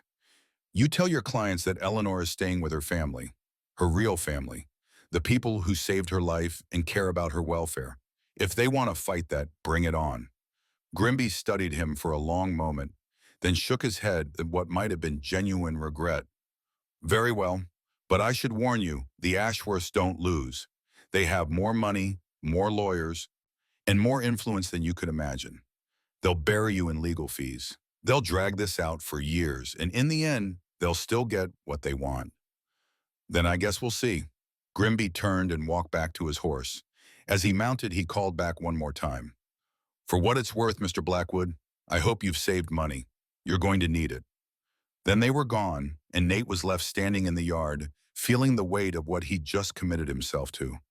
Inside, Ellie had been watching from the window. Her face was pale, pressed against the glass, her small hands splayed flat against the pane. She'd seen everything, understood enough. When Nate entered, she ran to him and wrapped her arms around his waist, holding on tight. They want to take me away. I won't let them. They're rich. They have lawyers. So do I, and I have something they don't. What? Nate knelt so they were eye level. I have you, I have Rosa. I have a reason to fight that goes beyond money or inheritance or any of the things they care about. That counts for something. Ellie searched his face, looking for the lie, the hesitation, the moment when he'd admit this was too much trouble and she wasn't worth it. She didn't find it. Promise? Her voice was barely a whisper. Promise, you're my daughter, Ellie. That means something. That means everything. Nobody's taking you anywhere. She nodded and held on tighter, and Nate made a silent vow over her head. Whatever it took, whatever it cost, however long this fight lasted. The Ashworths thought they could buy anything. They were about to learn different. The legal assault began 3 days later. Papers arrived via courier. Motions to stay the adoption proceedings pending investigation of Nate's fitness as guardian. Affidavits from so-called character witnesses claiming Nate was unstable, financially unsound, temperamentally unsuited to raise a young girl. Depositions demanded. Financial records subpoenaed. Every aspect of Nate's life suddenly subject to scrutiny by lawyers who got paid whether their arguments made sense or not. Preston fought back with the fervor of a man who'd waited 20 years for this battle. He filed counter-motions, demanded the Ashworths produce evidence of their claim that they'd been searching for Ellie, subpoenaed family records that might prove they'd deliberately hidden her, built a case that focused not on blood relation, but on actual care and concern for the child's welfare. But it was expensive, brutally expensive. Every motion filed cost money. Every deposition taken cost money. Every day Preston spent on the case instead of other clients cost money that had to be paid whether they won or lost. Within 2 months, Nate had burned through most of his savings. He sold cattle, sold horses, mortgaged the ranch itself to a bank in Cheyenne that charged interest that would cripple him if this dragged on more than a year. Rosa took in sewing to help. Hector and the other ranch hands agreed to defer part of their wages, though Nate hated asking. Everyone pulled together because they understood what was at stake. Still, the money flowed out like water from a cracked bucket. Meanwhile, Ellie watched it all with eyes too old for her face. She knew what it cost. Knew that every dollar spent defending her claim was a dollar taken from things the ranch needed. Knew that she was the reason the man she'd started calling Papa looked exhausted every morning, and the woman she called Mama was sewing by candlelight late into the night. One evening, she approached Nate in his study, where he was reviewing another stack of legal documents that might as well have been written in a foreign language for all the sense they made. "We could just leave." Her voice was quiet. "Go to Mexico or Canada, somewhere they can't find us." Nate looked up from the papers. Ellie stood in the doorway, small and serious, her hands twisted together. "You want to run? I don't want you to lose everything because of me." "Ellie, come here." She crossed to the desk slowly. Nate pushed the papers aside and pulled her into his lap like she was 5 instead of 9. She was still so light, despite Rosa's determined feeding. "Listen to me carefully. None of this is your fault. Not the money, not the legal fees, not any of it. This is happening because wealthy people think they can take whatever they want, and I've decided they're wrong. That's on me, not you. But if I wasn't here, if you weren't here, I'd still be half dead inside, going through motions without purpose. You and Rosa, you've given me a reason to care again. That's worth more than this ranch. More than any amount of money, you understand?" Ellie shook her head. "I don't understand why. Why would you do this for me? I'm nobody, just some orphan you found in the snow. You're my daughter, that's who you are, and I protect what's mine." She leaned against his chest, and they sat like that for a long time while the sun set outside, and the legal documents waited, and the future hung uncertain. The first hearing took place in Cheyenne 6 weeks after Grimby's visit. They rode to town the night before, staying in a boarding house that charged too much for rooms barely bigger than closets. Ellie couldn't sleep, kept by nerves and the unfamiliar sounds of the city beyond the window. Rosa sat with her most of the night, humming the lullaby that seemed to calm her. Morning came too fast. They dressed in their best clothes. Nate in his suit, Rosa in the dress she'd worn to their wedding, Ellie in a new dress Rosa had made specially for the occasion. Blue fabric with white trim, respectable and neat, and designed to make her look like a child worth fighting for. The courthouse was imposing, all stone and columns, and the weight of law made physical. Inside, the air smelled of old wood and older secrets. People moved through halls with practiced efficiency, lawyers and clerks and defendants all playing roles in a system that ground forward regardless of individual stories. The courtroom itself was smaller than Nate expected. Wooden benches, a judge's bench elevated to emphasize authority, an American flag hanging limp in the corner. The Ashworth contingent filled an entire row. Grimby and 2 other lawyers, plus a man and woman Nate assumed were Randolph and Marcus Ashworth. They looked prosperous, well-fed, confident in the way only money could make you confident. Neither of them looked at Ellie as she entered. To them, she was still an object to be claimed rather than a person to be acknowledged. Judge Morrison entered and everyone stood. He was older, maybe 60, with white hair and a face that suggested he'd heard every variation of human trouble and been impressed by none of it. He settled into his chair with the air of someone preparing for a long, tedious afternoon. Let's begin. This is the matter of Ashworth versus Blackwood regarding custody of the minor child Eleanor Victoria Ashworth. Mr. Grimby, you may present your opening statement. Grimby stood, buttoning his jacket with practiced precision. Your Honor, this is a simple case. My clients, Randolph and Marcus Ashworth, are the biological uncles of Eleanor Ashworth, the only living child of their late sister Victoria. For 9 years, this child has been lost, hidden by individuals paid to keep her existence secret. My clients have been searching for her throughout that time. Objection. Preston was on his feet. There's no evidence of any search prior to 3 months ago, which coincidentally is when the inheritance became relevant. Sustained, Mr. Grimby. Confine yourself to facts you can prove. Grimby's jaw tightened, but he continued smoothly. The relevant fact, Your Honor, is that my clients are blood relatives with legal standing. Mr. Blackwood is a stranger who found the child and chose to keep her without notifying proper authorities.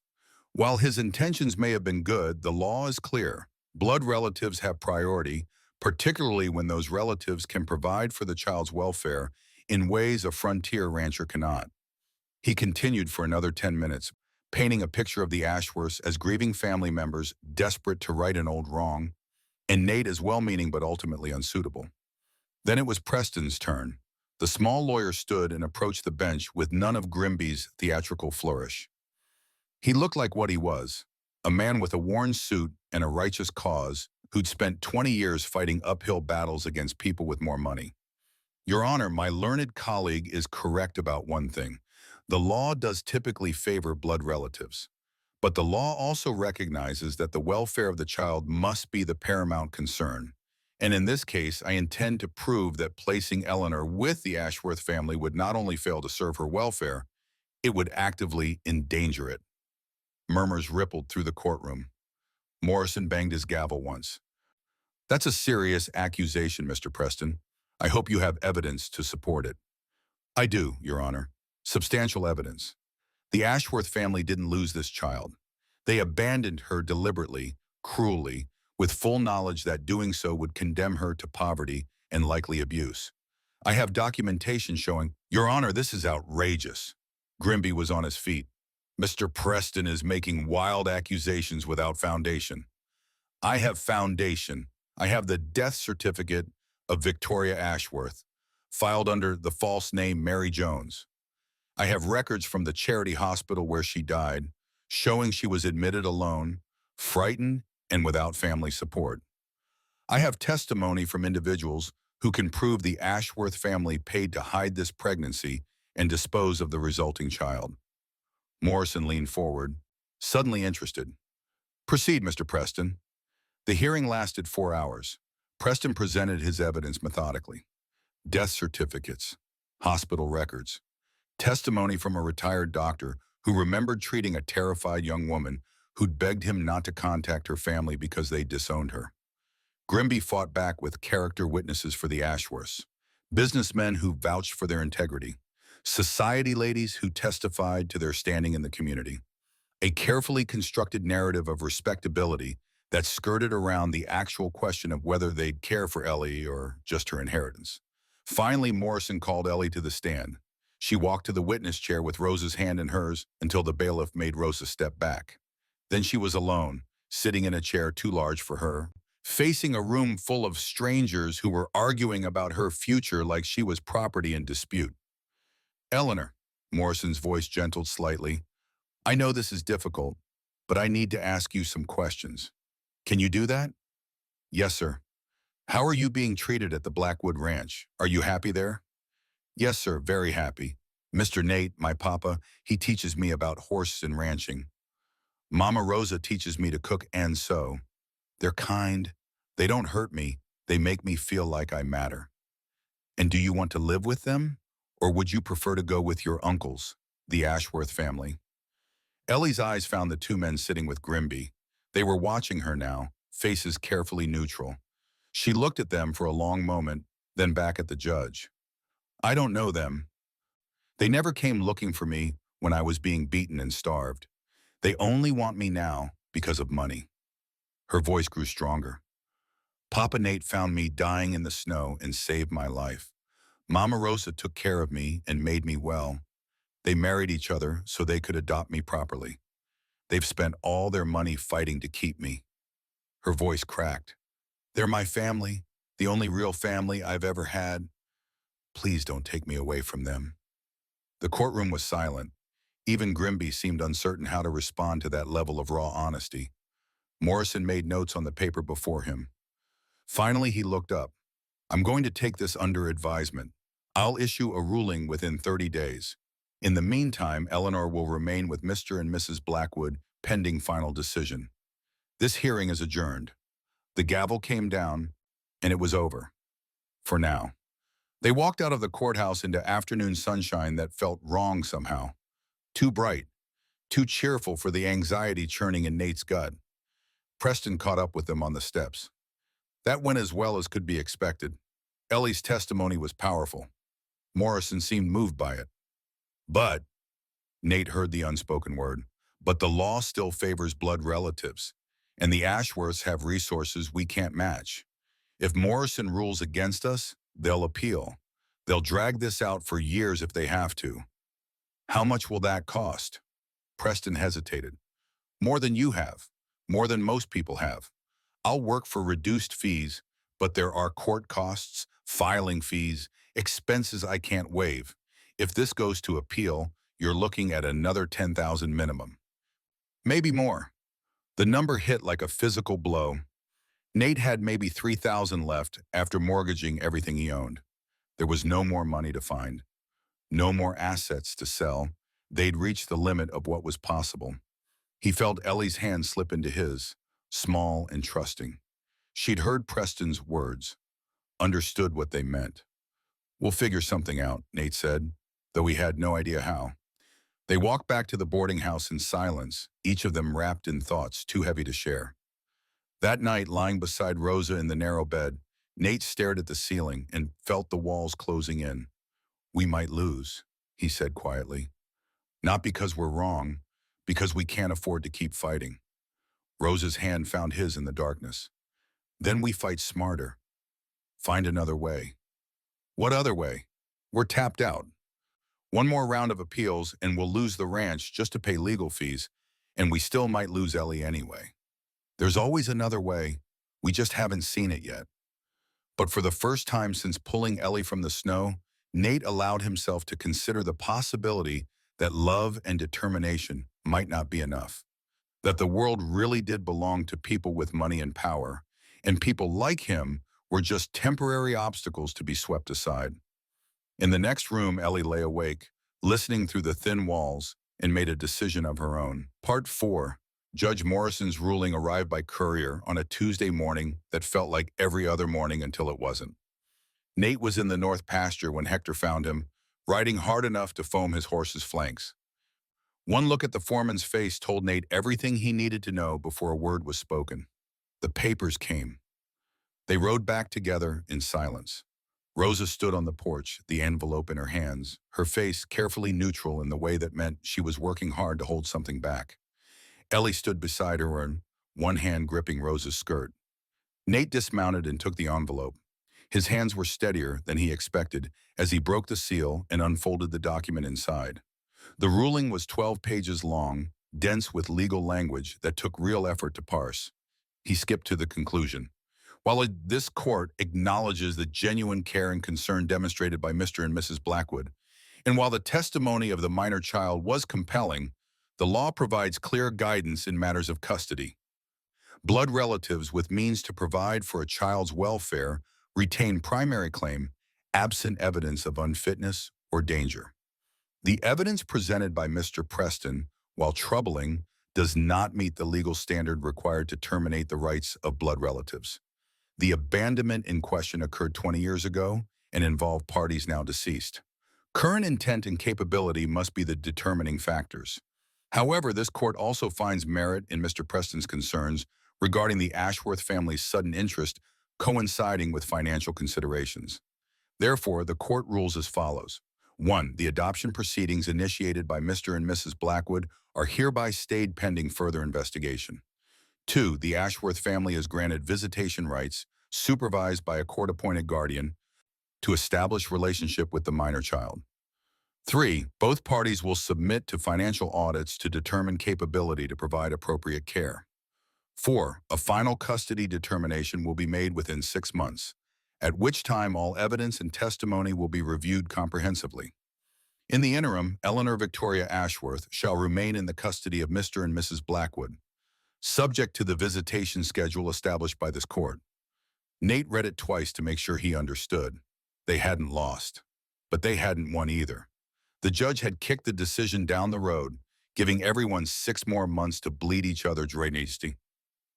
What does it mean? Ellie's voice was small. It means we keep fighting. Nate folded the papers and looked at his daughter. It means you stay with us for now, but the Ashworths get to visit. Court supervised, so they can't take you. But you'll have to see them, talk to them. I don't want to. I know, but it's what the judge ordered. We don't have a choice. Rosa's arm went around Ellie's shoulders, pulling her close. Over the girl's head, her eyes met Nate's. In them, he saw the same question that haunted his own thoughts. How much longer could they sustain this? How much more did they have to give? Preston's letter arrived that afternoon, delivered by the same courier. The lawyer's handwriting was cramped and hurried. Morrison's ruling is both victory and disaster. We retain custody but gain nothing permanent. 6 months means 6 more months of legal fees we cannot afford. The Ashworths will use this time to build their case while draining our resources. They're playing the long game. Financial audit will expose our weakness. They know we're leveraged to the breaking point. Expect them to leverage that knowledge. I'll continue fighting, reduced fees where possible. But you need to prepare for the possibility that resources, not righteousness, will determine the outcome. We need a miracle. Or we need them to make a mistake big enough to disqualify their claim entirely. Start praying for one or the other. B. Preston. Nate burned the letter after reading it. No point letting Ellie see words that would feed her fear. That night, he sat on the back porch long after Rosa and Ellie had gone to bed, staring at stars that offered no answers. 6 months, half a year, 180 days to find money he didn't have or a solution that didn't exist. The ranch mortgage was already bleeding them. Another 6 months of legal fees would finish the job. They'd lose everything: house, land, livestock, future, and probably still lose Ellie in the end. Unless Preston was right, unless the Ashworths made a mistake. Nate had no idea what that mistake might look like, but he found himself hoping for it anyway. Hoping that greed or arrogance or simple human fallibility would give him the opening he needed. He didn't have to wait long. The first supervised visit took place 2 weeks later in a room at the Cheyenne courthouse under the watchful eye of a matronly woman named Mrs. Pemberton, who'd been appointed by Morrison to ensure propriety. Randolph and Marcus Ashworth arrived precisely on time, dressed in suits that cost more than most families made in a year. Up close, they looked even more prosperous than they had in court. Well-fed, well-groomed, radiating the confidence of men who'd never been denied anything that mattered. Randolph was older, maybe 45, with thinning hair and a mustache waxed to aggressive points. Marcus was younger and leaner, with sharp eyes that assessed everything like he was calculating value. Neither smiled. Ellie sat between Nate and Rosa, her small hand crushing Nate's fingers with a grip born of terror, poorly concealed. Mrs. Pemberton made introductions with bureaucratic efficiency. Mr. Randolph Ashworth, Mr. Marcus Ashworth, may I present Eleanor Ashworth? Eleanor, these gentlemen are your mother's brothers, your uncles. Ellie said nothing, just stared at them with eyes that held no recognition, no warmth, only the wariness of prey confronted by predators. Randolph cleared his throat and attempted something that might have been meant as a smile. It looked more like a grimace. Eleanor, we're so pleased to finally meet you. We've been searching for you for such a long time. No, you haven't. Ellie's voice was flat. You only started looking when there was money involved. Mrs. Pemberton frowned. Eleanor, that's quite rude. But it's true. Ellie didn't look away from Randolph. If you'd cared about me, you would have come years ago, when I was being beaten and starved, when I nearly froze to death. Where were you then? Marcus leaned forward, his expression hardening. You don't understand the complexities of the situation. Our father, your grandfather, he made certain decisions that prevented us from finding you earlier. But he's gone now, and we're here to make amends. By taking me away from my real family, by giving you the life you deserve, education, opportunities, a place in society that a frontier ranch could never provide. I don't want those things. I want to stay with Papa Nate and Mama Rosa. The words hung in the air. Randolph and Marcus exchanged glances, some silent communication passing between them. Then Randolph pulled a leather folder from his satchel. We brought photographs of your mother. We thought you might like to see her, to understand where you come from. Despite herself, Ellie's expression shifted, curiosity warring with distrust. She took the folder with hesitant hands and opened it. The photographs were formal portraits, the kind wealthy families commissioned to document their lineage. Victoria Ashworth had been beautiful. Dark hair, delicate features, eyes that held intelligence and something else. Sadness, maybe, or resignation. In some photos, she smiled. In others, she looked directly at the camera with an intensity that reached across 20 years. One image showed her at perhaps 16, holding a violin, her posture suggesting both confidence and constraint. She played beautifully, Randolph said quietly. Music was her passion. Our father wanted her to marry well, but she fell in love with someone unsuitable, a ranch hand named Thomas McIntyre. When she became pregnant, father disowned her, sent her away. The name hit Nate like a fist. McIntyre, Ellie's last name. Not assigned by Hiram Poole as Nate had assumed, but inherited from her father. Where is he? Ellie's voice shook slightly. My father, Thomas McIntyre. Where is he? Dead. Marcus said it with the bluntness of someone delivering unwelcome but necessary information. He died before you were born. Ranch accident. Your mother never recovered from the loss. It's part of why the birth was so difficult. She'd given up by then. Ellie stared at the photographs, fingers tracing her mother's face. She looked like her, Nate realized. Same bone structure, same eyes, same hair color. The resemblance was undeniable. She wanted to keep you, Randolph continued. Begged father to let her come home with her baby. He refused. Said she'd made her choice and had to live with the consequences. After she died, he paid a farmer to take you. Paid him well to make sure you stayed hidden. Why? The question burst from Ellie. Why hide me? Why not just let me die with her?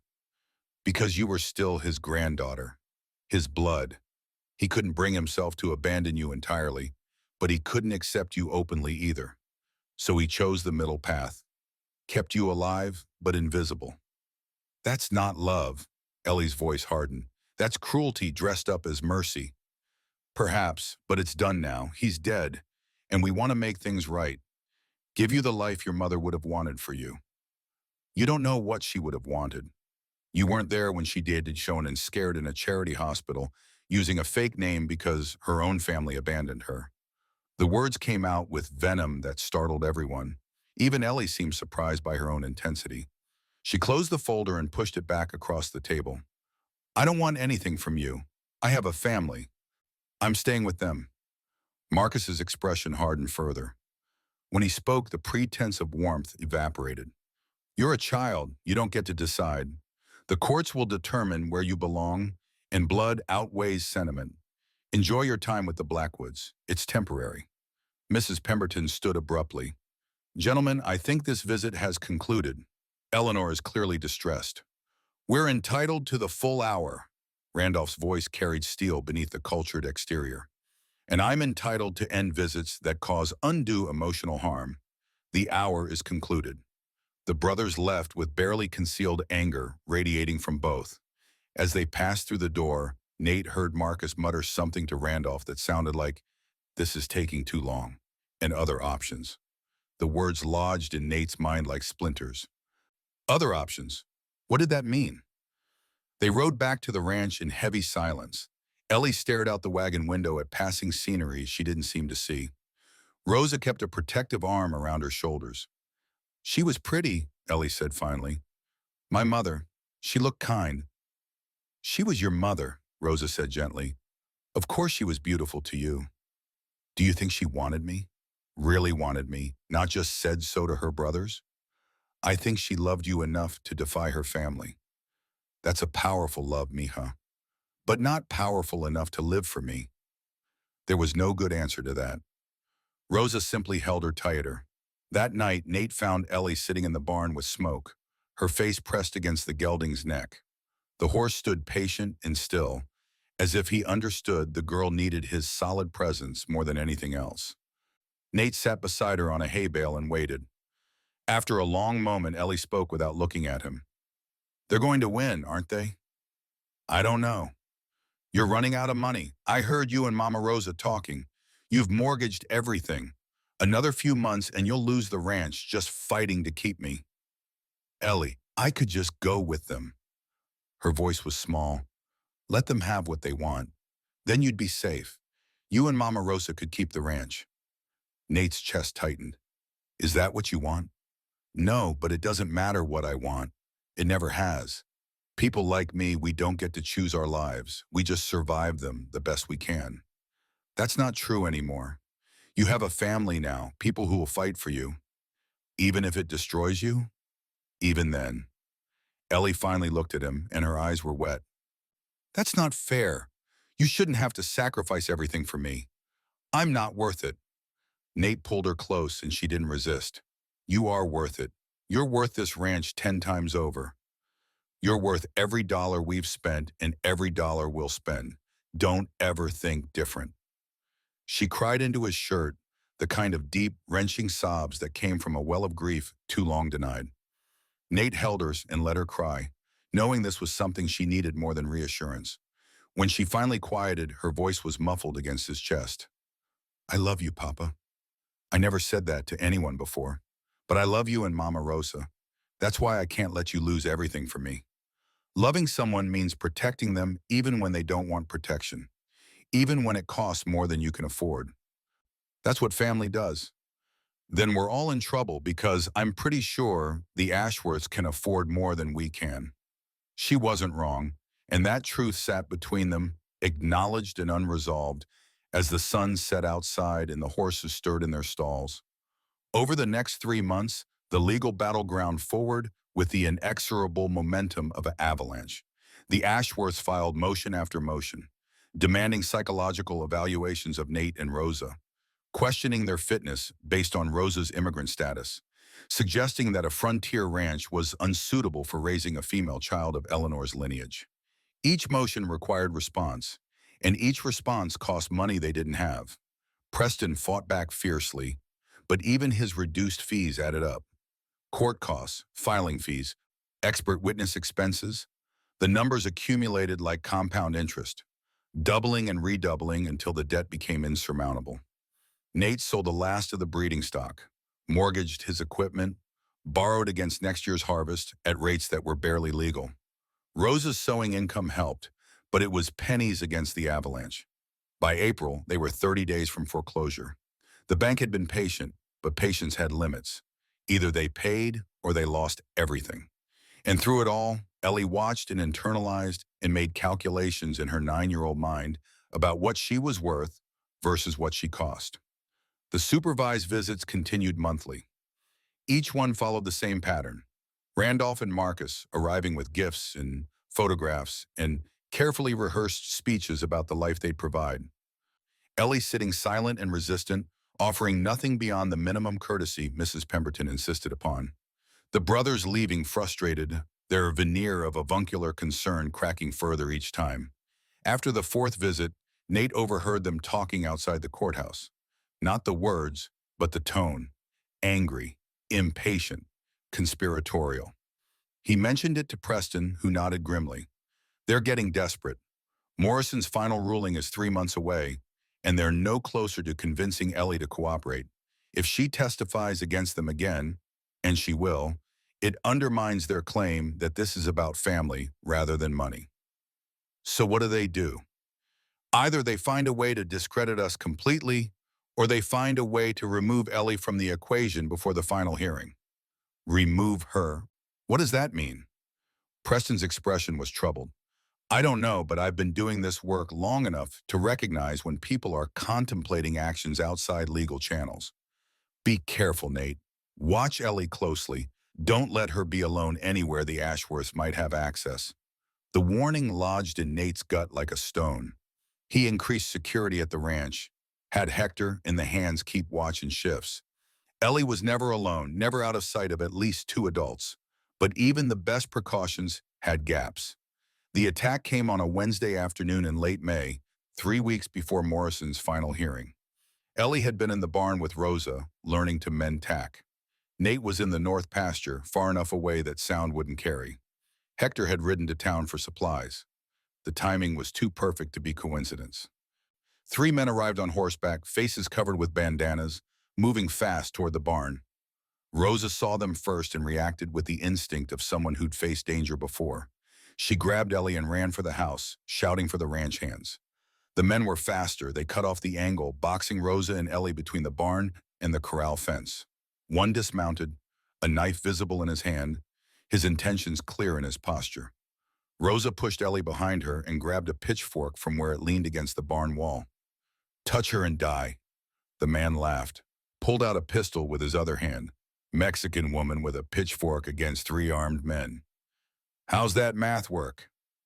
Better than you think. The voice came from behind them. The men spun to find 2 of the ranch hands emerging from the bunkhouse, rifles raised. Not Hector, he wasn't back yet, but Tom Brennan and Luke Whitmore, both veterans who'd seen action in the war and knew how to handle weapons under pressure. 3 against 2, the lead attacker said, though his confidence had evaporated. Still like our odds.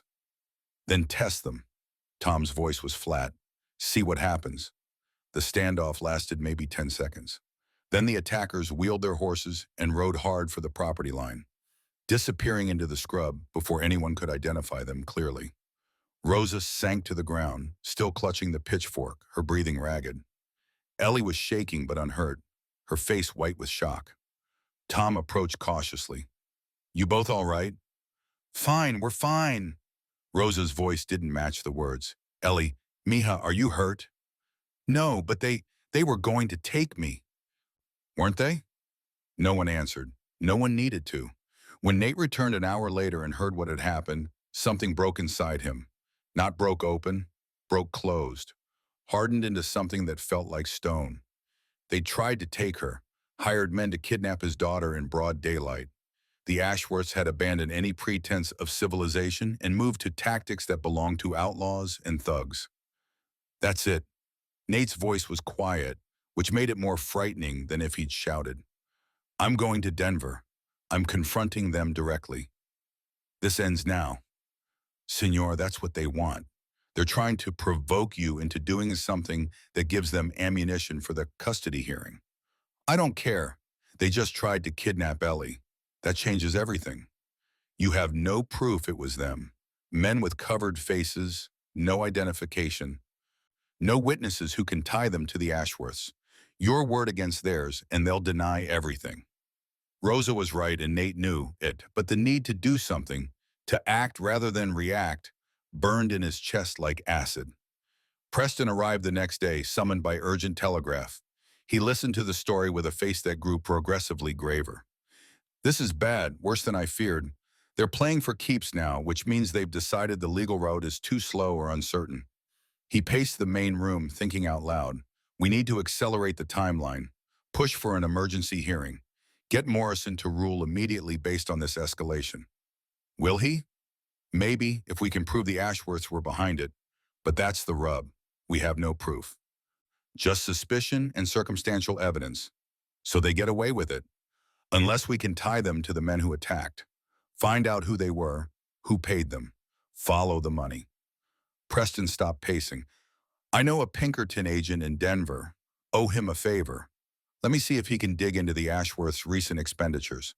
Large cash withdrawals, payments to known criminals, anything that connects them to hired muscle. It was a slim hope, but it was hope nonetheless. Nate authorized Preston to spend whatever was necessary, even though whatever was necessary would probably be the final straw that broke them financially.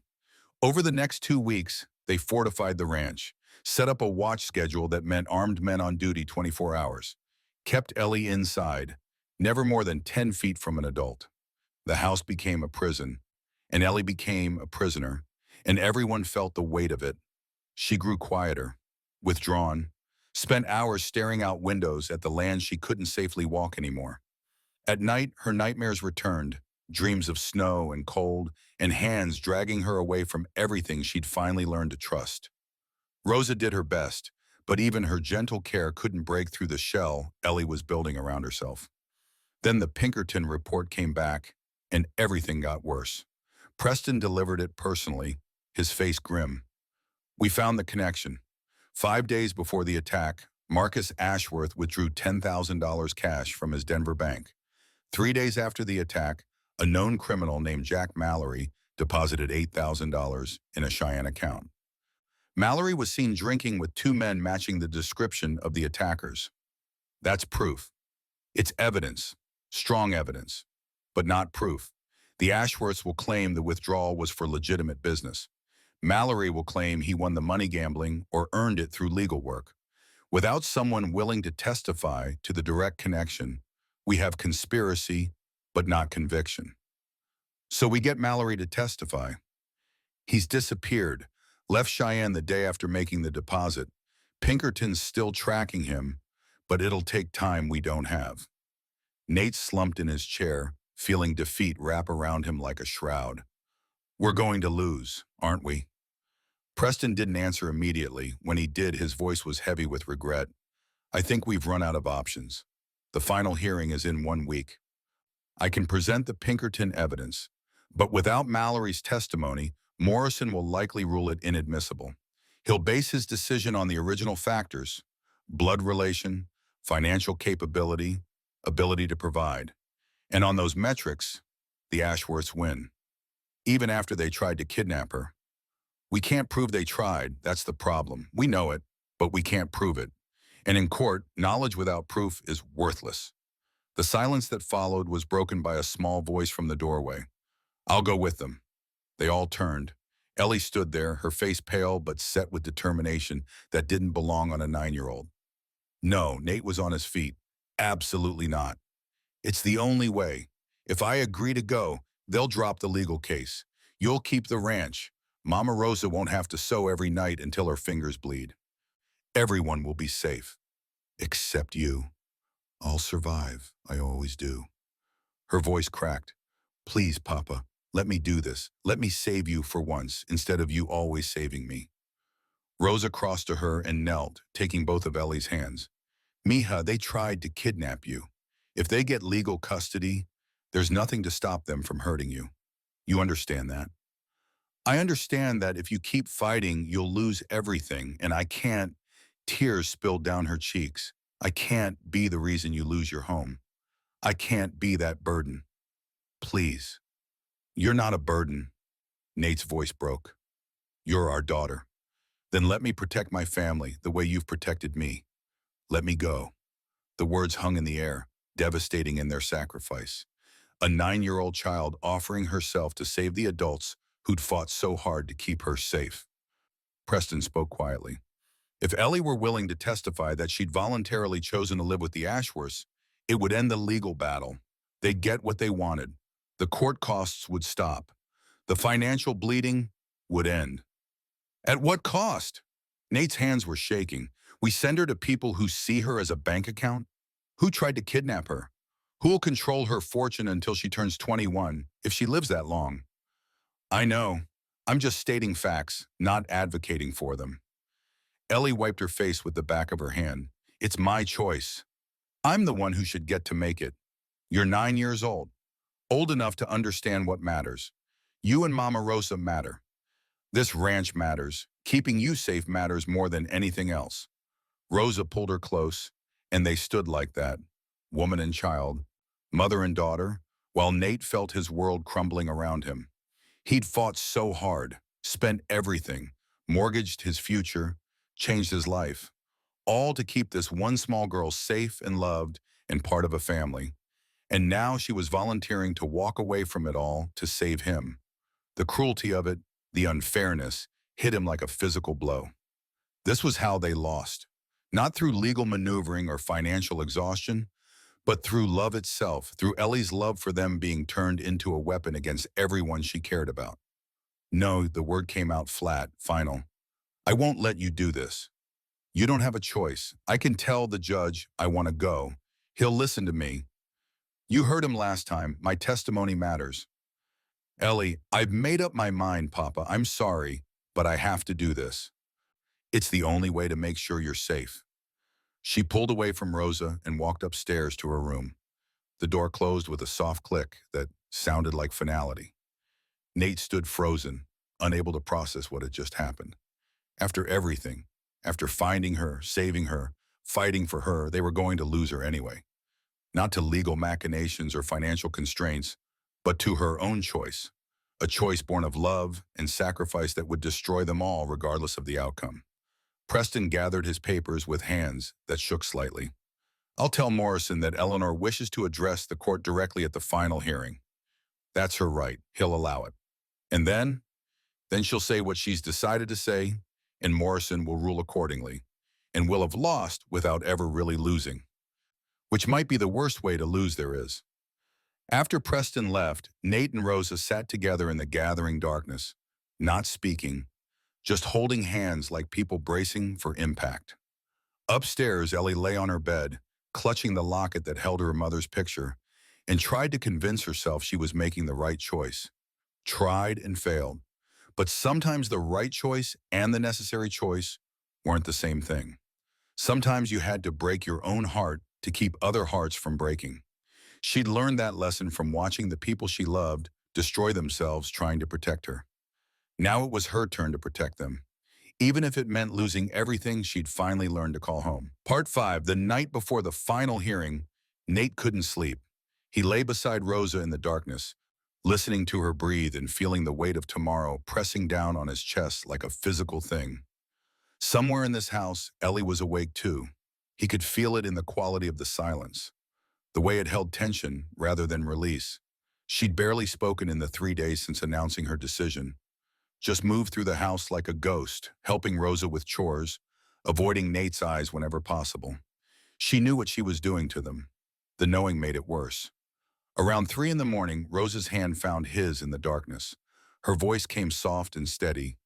She doesn't have to do this. Even tomorrow, even in the courthouse, she can change her mind. She won't. She's decided she's protecting us. Then we have to trust that God has a plan we cannot see yet. That this is not the end of the story. I've trusted before, trusted God when Sarah and Benjamin were dying. That trust got me nothing but empty graves and a broken heart. Rosa's hand tightened on his. And yet you trusted again when you found Ellie. Trusted that saving her was worth the risk of caring. That trust gave you a daughter, gave us a family. Trust is not about guarantees, Nathaniel. It is about faith that meaning exists even in suffering. I'm tired of suffering, tired of losing people I love. Then fight one more day, because tomorrow in that courthouse, something will happen. I feel it. Something is coming that none of us can see yet. Nate wanted to believe her, wanted to believe in last-minute miracles and divine intervention and the idea that righteousness ultimately triumphed over power. But he'd lived too long to put much stock in fairy tales. Still, he held Rosa's hand and let her faith carry them both toward dawn. The courthouse was packed when they arrived. Word had spread about the case. Wealthy family from Denver trying to claim a frontier orphan girl, common rancher fighting to keep his adopted daughter. It had all the elements of frontier drama that newspapers loved. Reporters occupied the back rows, notebooks ready. Spectators filled every available seat. The Ashworth brothers sat at their table looking confident. Grimby and 2 other lawyers flanked them, expensive suits and leather satchels communicating resources unlimited. They didn't even glance at Nate as he entered. Preston was already at the defense table, papers spread before him, his face drawn with fatigue.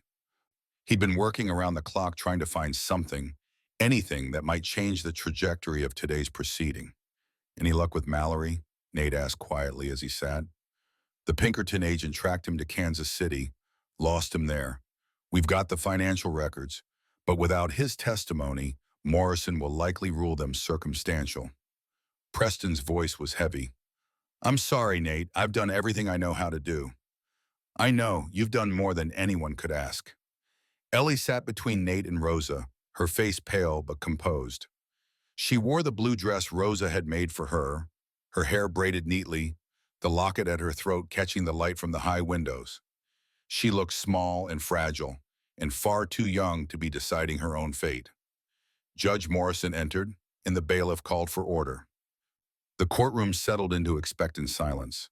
Morrison surveyed the packed room with an expression that suggested he wasn't happy about the circus his courtroom had become. When he spoke, his voice carried irritation barely restrained. This is the final hearing in the matter of Ashworth versus Blackwood regarding custody of the minor child Eleanor Victoria Ashworth. I've reviewed all evidence submitted, all testimony provided, all motions filed by both parties over the past 6 months. I'm prepared to issue my ruling today. He paused, looking directly at Ellie. However, I understand the child wishes to address the court directly before I rule. Eleanor, please approach. Ellie stood slowly. Rosa's hand touched her shoulder briefly, a gesture of support and goodbye. Then Ellie walked to the witness stand, climbed into the chair that was still too large for her, and faced the room. Morrison's voice gentled slightly. Eleanor, you understand that what you say here today will be part of my decision? That your testimony carries weight? Yes, sir. And you understand that you're under oath to tell the truth? Yes, sir. Very well. What would you like to say? Ellie took a breath. Her hands gripped the armrests of the chair. When she spoke, her voice was steady despite the fear Nate could see in her eyes. I want to say that Mr. and Mrs. Blackwood have been good to me, better than anyone in my whole life. They saved me when I was dying. They fed me and clothed me and taught me what it means to have a family that actually cares. They spent all their money fighting to keep me safe. She paused, swallowing hard. And that's why I can't let them lose everything because of me. I know what the law says. I know blood relatives have rights. And I know that if this keeps going, Papa Nate and Mama Rosa will lose their ranch and everything they've worked for.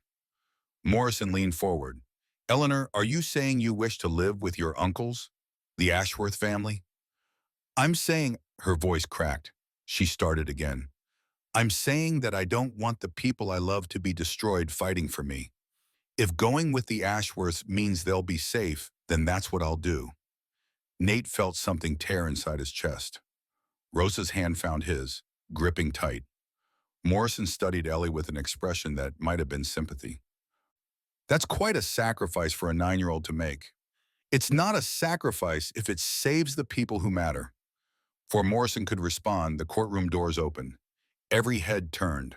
A woman entered, moving with the purposeful stride of someone who'd traveled hard and fast to arrive on time. She was maybe 60, well-dressed but road-worn, with iron-gray hair and eyes that swept the room before fixing on the Ashworth brothers with an intensity that made both men visibly stiffen. Your Honor, her voice carried authority despite evident exhaustion. I apologize for my late arrival. My name is Catherine Ashworth. I'm the late Jeremiah Ashworth's sister, Eleanor's great-aunt, and I have testimony that's relevant to this proceeding. Morrison's eyebrows rose. This is highly irregular. The evidentiary period has closed. I understand, Your Honor, but I have documents that prove fraud and conspiracy on the part of the petitioners. Documents that materially affect your ruling. Grimby was on his feet. Your Honor, this is clearly a delay tactic. We weren't notified because I didn't know she existed until 4 days ago. Preston was standing now too, his voice carrying triumph barely restrained. Mrs. Ashworth contacted my office after reading newspaper coverage of this case. She has evidence that my clients and I have had no opportunity to review or present until now. Morrison looked between the lawyers, then at Catherine Ashworth, then at Ellie still sitting in the witness chair.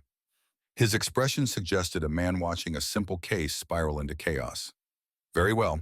Mrs. Ashworth, approach and be sworn in. This had better be relevant. Catherine Ashworth took the stand with the confidence of someone who'd spent decades navigating difficult situations. After being sworn in, she produced a leather folder from her bag and opened it. Your Honor, was Jeremiah Ashworth's younger sister. I disagreed with many of his decisions regarding my niece Victoria and her child. When Victoria died, I wanted to raise Eleanor myself. Jeremiah refused. He paid Hiram Poole to take her, then later paid Cornelius Peaton to ensure she stayed hidden. She pulled documents from the folder. These are copies of financial records showing payments from Jeremiah's personal account to both men. Payments that continued quarterly for 9 years, ending only with Jeremiah's death 3 months ago. Morrison took the documents, studying them. His expression darkened. But there's more, Catherine continued. When I learned about this custody case, I did some investigation of my own. My nephews, Randolph and Marcus, have been hemorrhaging money for years. Bad investments, gambling debts, maintaining appearances they can't afford. They're broke, Your Honor. Completely broke. The only asset keeping them afloat is the family business, which Jeremiah's will leave to Eleanor when she turns 21. That's absurd. Marcus Ashworth was on his feet now. We're perfectly solvent. You're in debt to 6 banks and counting.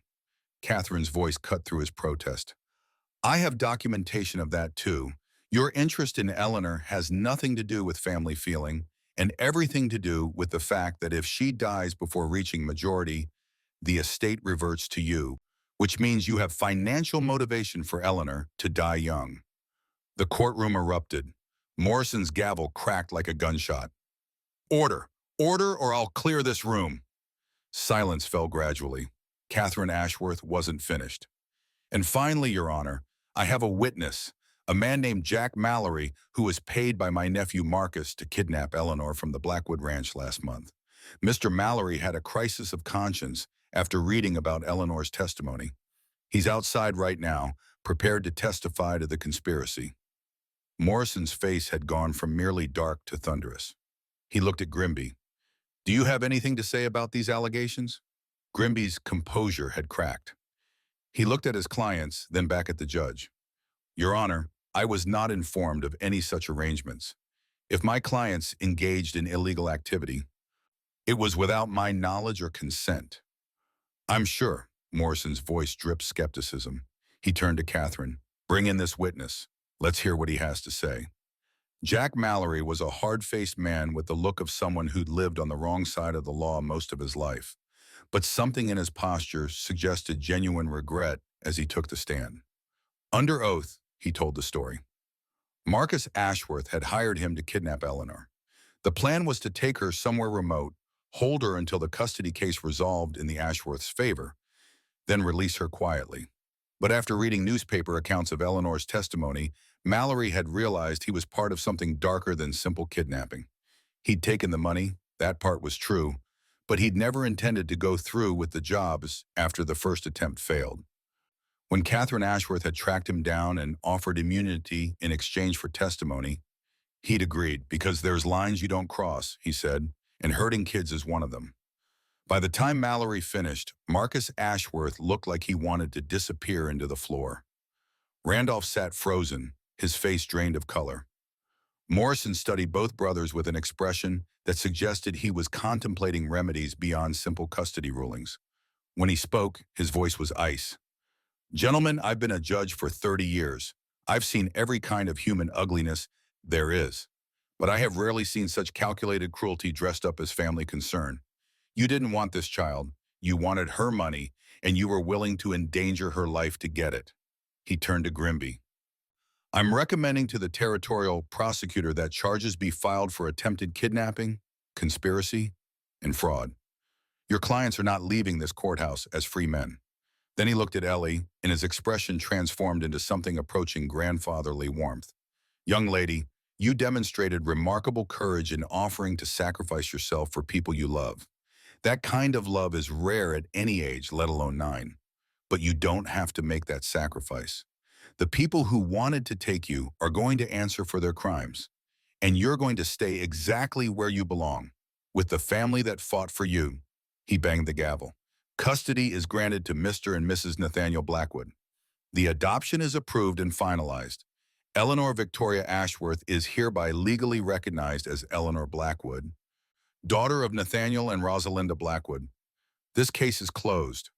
The courtroom exploded. Reporters shouted questions. Spectators cheered or protested depending on their sympathies. Morrison's gavel cracked repeatedly until order was restored. Through it all, Ellie sat motionless in the witness chair, tears streaming down her face, looking like she couldn't quite believe what had just happened. Then she was moving, launching herself from the chair toward Nate and Rosa. Nate caught her, and Rosa wrapped arms around both of them, and they stood together while the courthouse churned around them. Is it real? Ellie's voice was muffled against Nate's chest. Am I really staying? You're really staying. Forever. Legally. Nobody can take you away now. I'm sorry. The words tumbled out between sobs. I'm sorry I was going to leave. I thought it was the only way. Shh. You don't apologize for loving people. You don't apologize for trying to protect your family.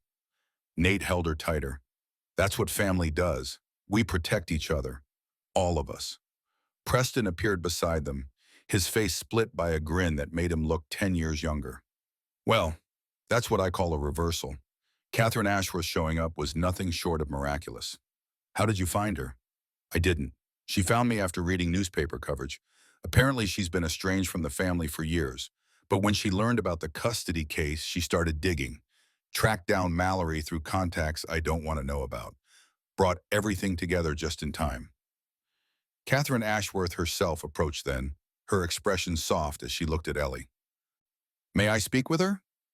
Nate hesitated, protective instincts flaring, but something in the woman's face suggested genuine warmth rather than ulterior motives. He nodded. Catherine knelt so she was level with Ellie. Hello, Eleanor. I'm your great-aunt Catherine. Your grandmother Millicent was my sister. I wish I could have known you sooner. I wish I could have stopped my brother from making the choices he made. Ellie studied her warily. You're an Ashworth. By marriage, not blood, and I've spent years disagreeing with how that family operates. Catherine smiled gently. I don't want to take you away. I just wanted to meet you, to let you know that not everyone in your mother's family is like the men who tried to control you. Did you know my mother, Victoria? I did. She was bright and kind and talented. She played violin beautifully, loved music the way some people love breathing. Catherine's eyes grew distant. She would have loved you so much, would have defied the whole world to keep you if she'd had the chance. But she didn't get the chance. No, my brother made sure of that. But you have a chance now with people who fought for you when your own blood family failed. That's what matters. She stood and addressed Nate and Rosa. I won't intrude on your lives. But if Eleanor ever wants to know about her mother, about where she came from, I have photographs and letters and stories I'd be happy to share. No strings, no expectations, just an old woman offering connection to a past that might help her understand her present. Thank you. Rosa's voice was thick with emotion. For what you did today. For saving our daughter. Thank you for loving her when no one else would. That's the greater gift. Catherine Ashworth left then, and the Blackwood family, now legal and permanent and unassailable, walked out of the courthouse into afternoon sunshine that felt like absolution. 3 weeks later, a letter arrived from Catherine Ashworth. Inside was a cashier's check for $50,000 and a note in elegant script. Dear Eleanor, your grandfather Jeremiah's will left his entire estate to you to be held in trust until you reach majority. However, it also included a codicil that provided for educational expenses and establishment funds to be released earlier if needed. I've taken the liberty of liquidating some assets and establishing a trust in your name with more reasonable trustees than your uncles would have been. This check represents the first distribution, enough, I hope, to help your adoptive parents recover from the financial strain of fighting for you. The remainder will be invested conservatively. By the time you turn 21, you'll have resources to pursue whatever life you choose. But more importantly, you have something now that money can't buy. A family that loves you. Your mother would be proud of who you're becoming. With affection, Catherine. Nate stared at the check, unable to process the number. $50,000. More than enough to pay off the mortgage, settle the legal fees, rebuild the breeding stock, and have money left over. More than enough to save the ranch and secure their future. We can't accept this. The words came automatically. It's not right. Why not? Rosa asked. It's Ellie's money, her inheritance. Catherine is just releasing it early so we can use it now instead of after we've lost everything. But it feels like accepting help from family? Ellie's voice came from the doorway. She'd been listening, understanding more than anyone gave her credit for. That's what family does. They help each other. You taught me that. She crossed to Nate and took his hand. You spent everything fighting for me. Let me give something back. Please, Papa. Let my family help your family, since we're all the same family now. The logic was circular, but sound. And the money was technically Ellie's, held in trust, but earmarked for her benefit. Using it to save the ranch that was now her home seemed reasonable. All right, Nate's voice was rough. We'll accept it, but you're going to learn every detail of how this ranch operates. Because someday, when you're older, you'll take over running it. Consider this an investment in your future. Ellie's face lit up. Really? I can really run the ranch someday? If you want to, if you work hard and learn the business and prove you're capable, which I think you will. She threw her arms around him, and they stood like that for a long moment. Father and daughter bound by choice rather than blood, stronger for that choice than any accident of birth could have made them. 5 years later, Eleanor Blackwood stood in the barn teaching her younger brother Benjamin how to curry Smoke's coat properly. The gelding was 14 now, gray muzzle going white. But he still had the patience that made him perfect for children learning. Benjamin was 3, named after the brother who died before Ellie became part of the family. He had Rosa's dark eyes and Nate's stubborn streak and Ellie's careful gentleness with animals. Like this, Ellie demonstrated the circular motion, firm enough to get the dirt, gentle enough not to hurt. Horses can feel everything through their skin. Everything? Benjamin's eyes were huge. Everything. That's why you have to be kind. They know if you're angry or scared or sad. They know everything. Sarah came running up then, 2 years old and fearless, demanding her turn with the brush. Ellie handed it over with the patience of someone who'd learned early that attention given freely was better than attention demanded. Nate watched from the barn door, feeling contentment so deep it was almost painful. His family. 3 children now, the youngest born just 6 months ago, and currently sleeping in Rosa's arms as she worked on the ranch accounts in the house. 5 years since the courthouse. 5 years of healing and growing and learning to trust that happiness wasn't temporary. 5 years of Ellie blossoming from a traumatized 9-year-old into a confident young woman who could rope a calf, calculate feed ratios, and play the violin with skill that suggested her mother's talent had passed to her daughter despite the years of separation. The violin had been Catherine's gift on Ellie's 13th birthday. Victoria's original instrument, restored and restrung, given to the daughter she'd never gotten to teach. Ellie had cried when she opened the case, touching the wood with reverence, usually reserved for sacred objects. She played it now, sometimes in the evenings, filling the house with melodies that seemed to echo from beyond the years. Whether she was playing songs Victoria had known or creating new ones Nate couldn't say. But the music felt like healing made audible. Papa! Benjamin's voice interrupted his thoughts. Ellie says Smoke remembers finding her in the snow. Is that true? Nate walked over and ruffled his son's hair. I think maybe he does. Horses remember important things. And finding your sister was pretty important. Why was she in the snow? It was a question Benjamin had asked before. Age-appropriate versions answered each time. Today, Ellie answered herself.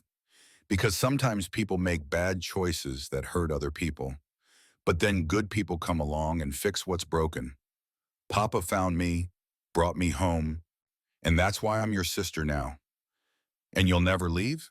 Benjamin's question carried the insecurity of a child learning that people could disappear.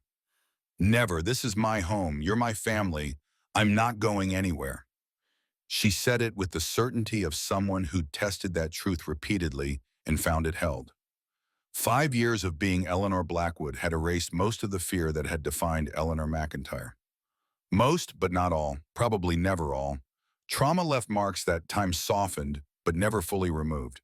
But she'd learned to live with the marks, learned that scars were proof of survival rather than badges of shame, learned that family was built through choice and commitment in daily acts of love rather than accident of birth.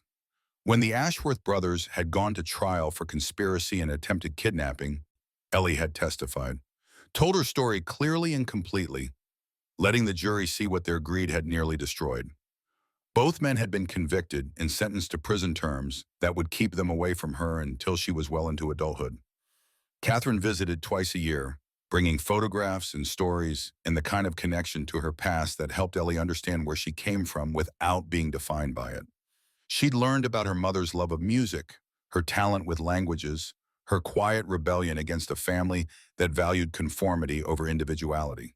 She'd learned about her father, Thomas McIntyre, the ranch hand who'd loved Victoria enough to defy social boundaries, but not long enough to see his daughter born.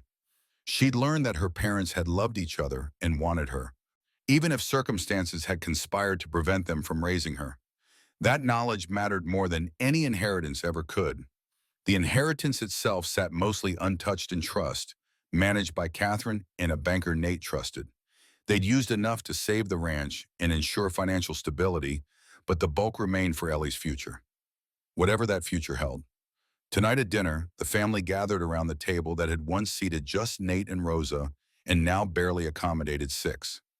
Ellie sat between Benjamin and Sarah, cutting their meat when they struggled, redirecting squabbles before they escalated, being the big sister she'd never had herself. After the children were in bed, after the dishes were washed and the house settled into evening, being quiet, Nate and Rosa sat on the back porch they'd sat on so many times before. The place where Rosa had proposed marriage for Ellie's sake. The place where they waited for news that could end everything. The place where they'd processed every crisis and celebrated every victory. She's going to be all right. Rosa's voice was soft. Better than all right. She's going to be extraordinary. She already is. Yes, but I mean extraordinary in ways the world recognizes. That girl has strength and wisdom that don't come from age. She's going to do important things. Long as she's happy, I don't care what she does. Rosa smiled and took his hand. That's because you're a good father, the kind who wants his children's joy more than their achievements. Learned it from you. You showed me what real love looks like. Patient love. Love that serves rather than demands. We taught each other. That's how good marriages work. They sat in comfortable silence, watching stars emerge. Somewhere inside, baby Rosa, named after her mother, stirred and settled. The house breathed around them, full of the small sounds of life being lived. Do you ever regret it? Rosa asked, taking her in that day. Starting all this? Never, not once. Not even when I thought we'd lose everything. Nate squeezed her hand. She saved me as much as I saved her. Maybe more. Gave me a reason to care again after I'd stopped believing caring was worth the risk. Worth the risk? Always worth the risk. Love is always worth the risk, even when it costs everything. Maybe especially then. Rosa leaned her head on his shoulder. I'm glad you stopped that day. Glad Smoke knew something was wrong. Glad you had the courage to care about a dying child who wasn't yours. She's mine now. All of them are. This family, this life, this second chance at happiness I didn't think I deserved. His voice roughened with emotion. I don't know what I did to deserve any of it, but I'm grateful every day. You loved when it was easier not to. You fought when it was easier to surrender. You became a father again when your heart was still broken from losing the first time. Rosa lifted her head to look at him. That's what you did to deserve it. You chose love over fear. That's always enough. Inside, Ellie was singing Benjamin and Sarah to sleep, the same wordless melody she'd been humming when Nate found her in the snow 8 years ago. The lullaby that connected her to a mother she'd never known and a family she'd built from scratch. The tune drifted out through the open windows, and Nate closed his eyes, listening, remembering the blizzard and the choice that had changed everything, remembering the fight that had nearly broken them, remembering the moment when the judge's gavel had come down and made permanent what love had already established. Sometimes rescue wasn't a single act, but a series of choices made over years. Sometimes family wasn't given, but constructed, piece by careful piece, through decision and dedication, and refusing to quit, even when quitting seemed like the only reasonable option. Sometimes the innocent shouldn't have to hang for crimes they didn't commit. And sometimes love was stronger than blood, And sometimes broken people could heal each other if they had the courage to try on. These weren't certainties. They were possibilities that had to be fought for, earned through sacrifice and stubbornness in the daily choice to keep showing up even when everything else said to walk away.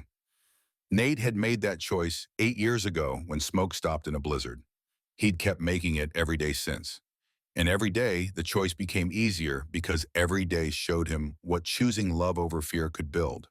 A family, a future, a reason to believe that second chances were real and that the innocent, against all odds and despite all obstacles, sometimes did get to walk away free.